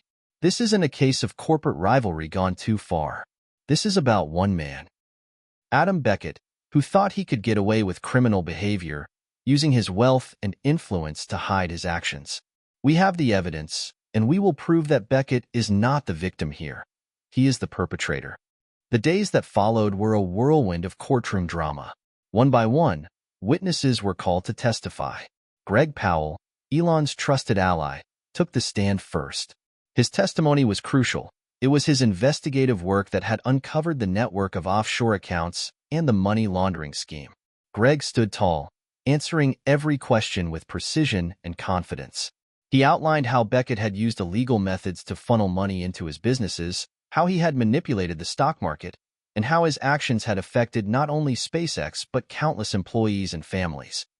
Mr. Beckett used his vast resources to manipulate markets, evade taxes, and enrich himself at the expense of others, Greg explained. "We have proof of his involvement in illegal financial activities. We have the emails, the bank transfers, and the financial records." The prosecutor, sensing that things were not going in their favor, attempted to discredit Greg by questioning his credibility and accusing him of having a personal vendetta. But Greg stood firm. His evidence spoke for itself. Next, Claire Simmons, SpaceX's head of PR, was called to the stand. She testified about the damage Beckett had caused to SpaceX's reputation through his relentless smear campaign. Claire revealed how Beckett's public statements had misled investors and the public, painting SpaceX as a reckless company. We had to spend countless hours correcting the lies that Beckett spread about us, Claire testified. But what was most disturbing wasn't just the lies. It was the lengths he went to destroy SpaceX, not out of competition, but out of sheer malice. Elon sat in the back of the courtroom, listening intently to every word. The more the witnesses testified, the more certain he became. Beckett had underestimated them. He had thought he could control the narrative, silence them with lawsuits, and use his power to manipulate the system. But the truth was coming out, and nothing could stop it now. After the prosecution's failed attempts to sway the jury, it was Beckett's turn to take the stand. The courtroom held its breath as the infamous businessman strode confidently to the witness chair, his tailored suit immaculate, his expression cold. Beckett's lawyer, a sharp, calculated woman named Margaret Cole, guided him through his testimony. He denied everything. He painted himself as a victim of a conspiracy, a man wrongfully accused by a rival who had resorted to dirty tactics to destroy his life's work. Elon Musk and his company, SpaceX, have shown nothing but hostility toward me, Beckett declared, his voice dripping with disdain. This is a personal vendetta. They're using the legal system to try and take me down because they're afraid of losing in the marketplace. Elon's legal team let Beckett speak, knowing the truth would eventually catch up with him. After Beckett's statement, Victor Hall stood up to cross-examine him. Mr. Beckett, Victor began, his voice laced with calm authority, you claim that Elon Musk is trying to destroy you. But isn't it true that you've been using illegal financial tactics to fund your operations, and that you've lied to investors, the public, and even your own employees to protect your wealth? Beckett's face tightened. He had expected this line of questioning, but the question seemed sharper, more precise than he had anticipated. Victor continued, laying out evidence of Beckett's financial crimes. Isn't it true, Victor pressed, that the emails we uncovered show your direct involvement in laundering money through offshore accounts? Isn't it true that you made millions of dollars off the backs of people like the workers at SpaceX, who you attempted to discredit with false claims? Beckett's response was less confident than before. He shifted uncomfortably in his seat, but there was no way out. The evidence had become overwhelming. With the evidence in their favor, Elon's team delivered their closing argument. Victor Hall stood in front of the jury, his voice steady and powerful. Ladies and gentlemen of the jury, Victor began. This case is not about a corporate rivalry. This is about accountability. Adam Beckett thought he could hide behind his wealth and power, using lies and manipulation to destroy others. But today, we have shown you the truth. We've shown you how Beckett used illegal means to enrich himself, how he targeted SpaceX, and how he lied to the public. He turned to Beckett, who sat at the front of the room, visibly tense. Mr. Beckett may try to paint himself as the victim, but the truth is undeniable. The victims here are the ones who lost their jobs, their investments, and their trust. The truth is, Beckett betrayed all of them. The jury deliberated for what felt like an eternity. Elon stood at the back of the room, his mind racing, his thoughts consumed by the enormity of what was at stake. He had put everything on the line for this moment. If they won, it would be a victory not just for him, but for everyone who had believed in SpaceX's mission. Finally, the jury returned. The courtroom grew silent as the judge took his seat. Has the jury reached a verdict? The judge asked. The foreman of the jury stood up, holding the paper that would decide the fate of the case. We have, Your Honor, the foreman said. We find the defendant, Adam Beckett, guilty on all counts. Elon felt a surge of relief wash over him. The fight had been long, but it had finally ended in their favor. Beckett's empire began to crumble. The legal ramifications of the verdict were swift. His assets were seized, and he was forced to step down from the helm of Beckett Enterprises. The company he had built with lies and deceit was dismantled piece by piece. Elon, on the other hand, stood victorious. But as he walked out of the courtroom, he knew this battle was only one part of a much larger war. The world was watching, and Elon Musk had just proven that the truth, no matter how powerful the opposition, would always find a way to rise to the surface. The courtroom doors creaked shut behind Elon as he stepped outside into the bright sunlight. A quiet wave of relief washed over him, but it was fleeting. The fight was far from over, and the challenges ahead were far more personal than any courtroom drama. He had won the legal battle, but winning the war, securing SpaceX's future and reclaiming his peace of mind, was a different matter entirely. Elon paused on the courthouse steps, feeling the weight of the moment. His legal team gathered around him, their faces a mixture of triumph and exhaustion. Victor Hall, the lead attorney, patted Elon on the back with a firm grip. "We did it, Elon," Victor said, a small but satisfied smile on his face. "The jury got it right. You've cleared your name." Elon nodded, appreciating the sentiment, but his mind was already elsewhere. The victory felt hollow.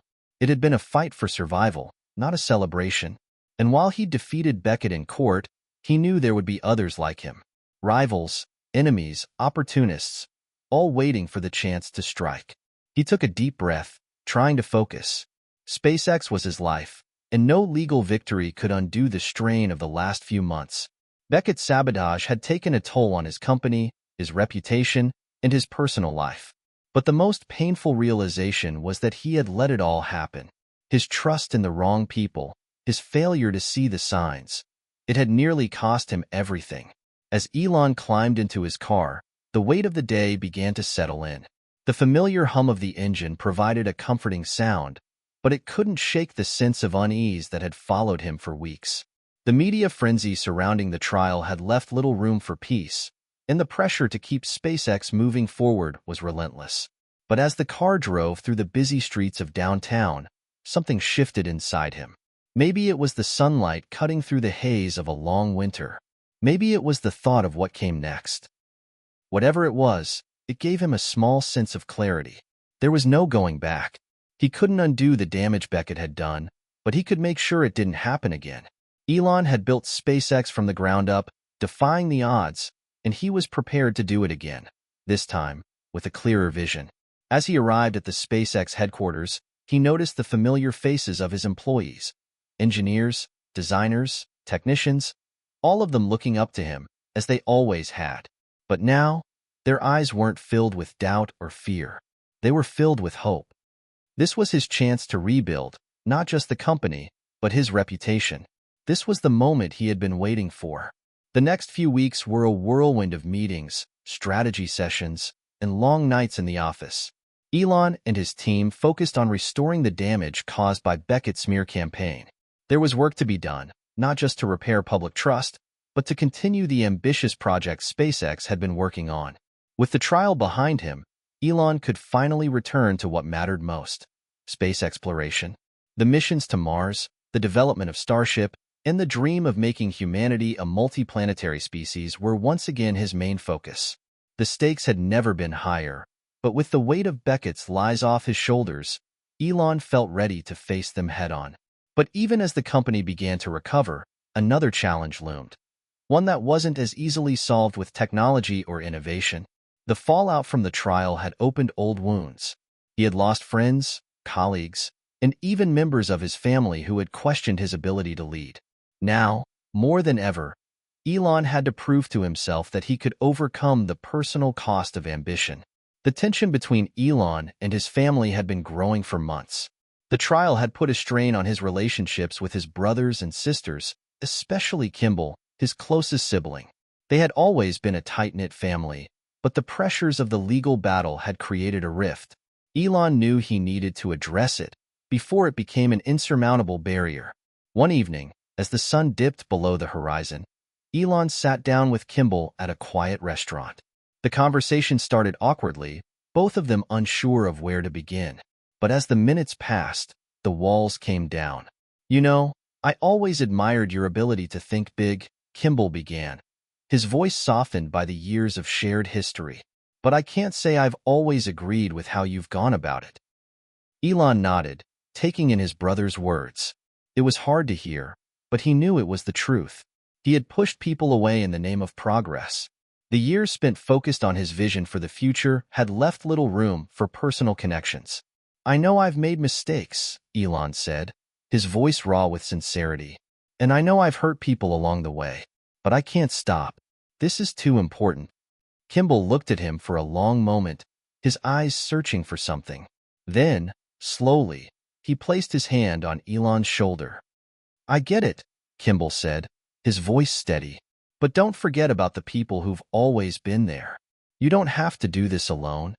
It was a simple statement, but it hit Elon harder than he expected. For all his ambition, for all his drive to change the world, he had forgotten that the most important things were the people who stood beside him. With his personal relationships beginning to heal and the future of SpaceX looking brighter, Elon felt a renewed sense of purpose. The road ahead was still uncertain, but he wasn't afraid. The world had tested him, but he had come out stronger, more focused, and more determined than ever. As the final pieces of the legal aftermath were sorted, Elon and his team made plans for SpaceX's next big leap. The Mars mission was back on track, and the first steps toward colonizing the Red Planet were once again in motion. Elon Musk had fought back against those who sought to destroy him, and now he was more committed than ever to his vision for humanity. The battle had been hard, but it had shown him something essential. No matter how difficult the road, the pursuit of a better future was always worth it. The jury had spoken. The truth had won.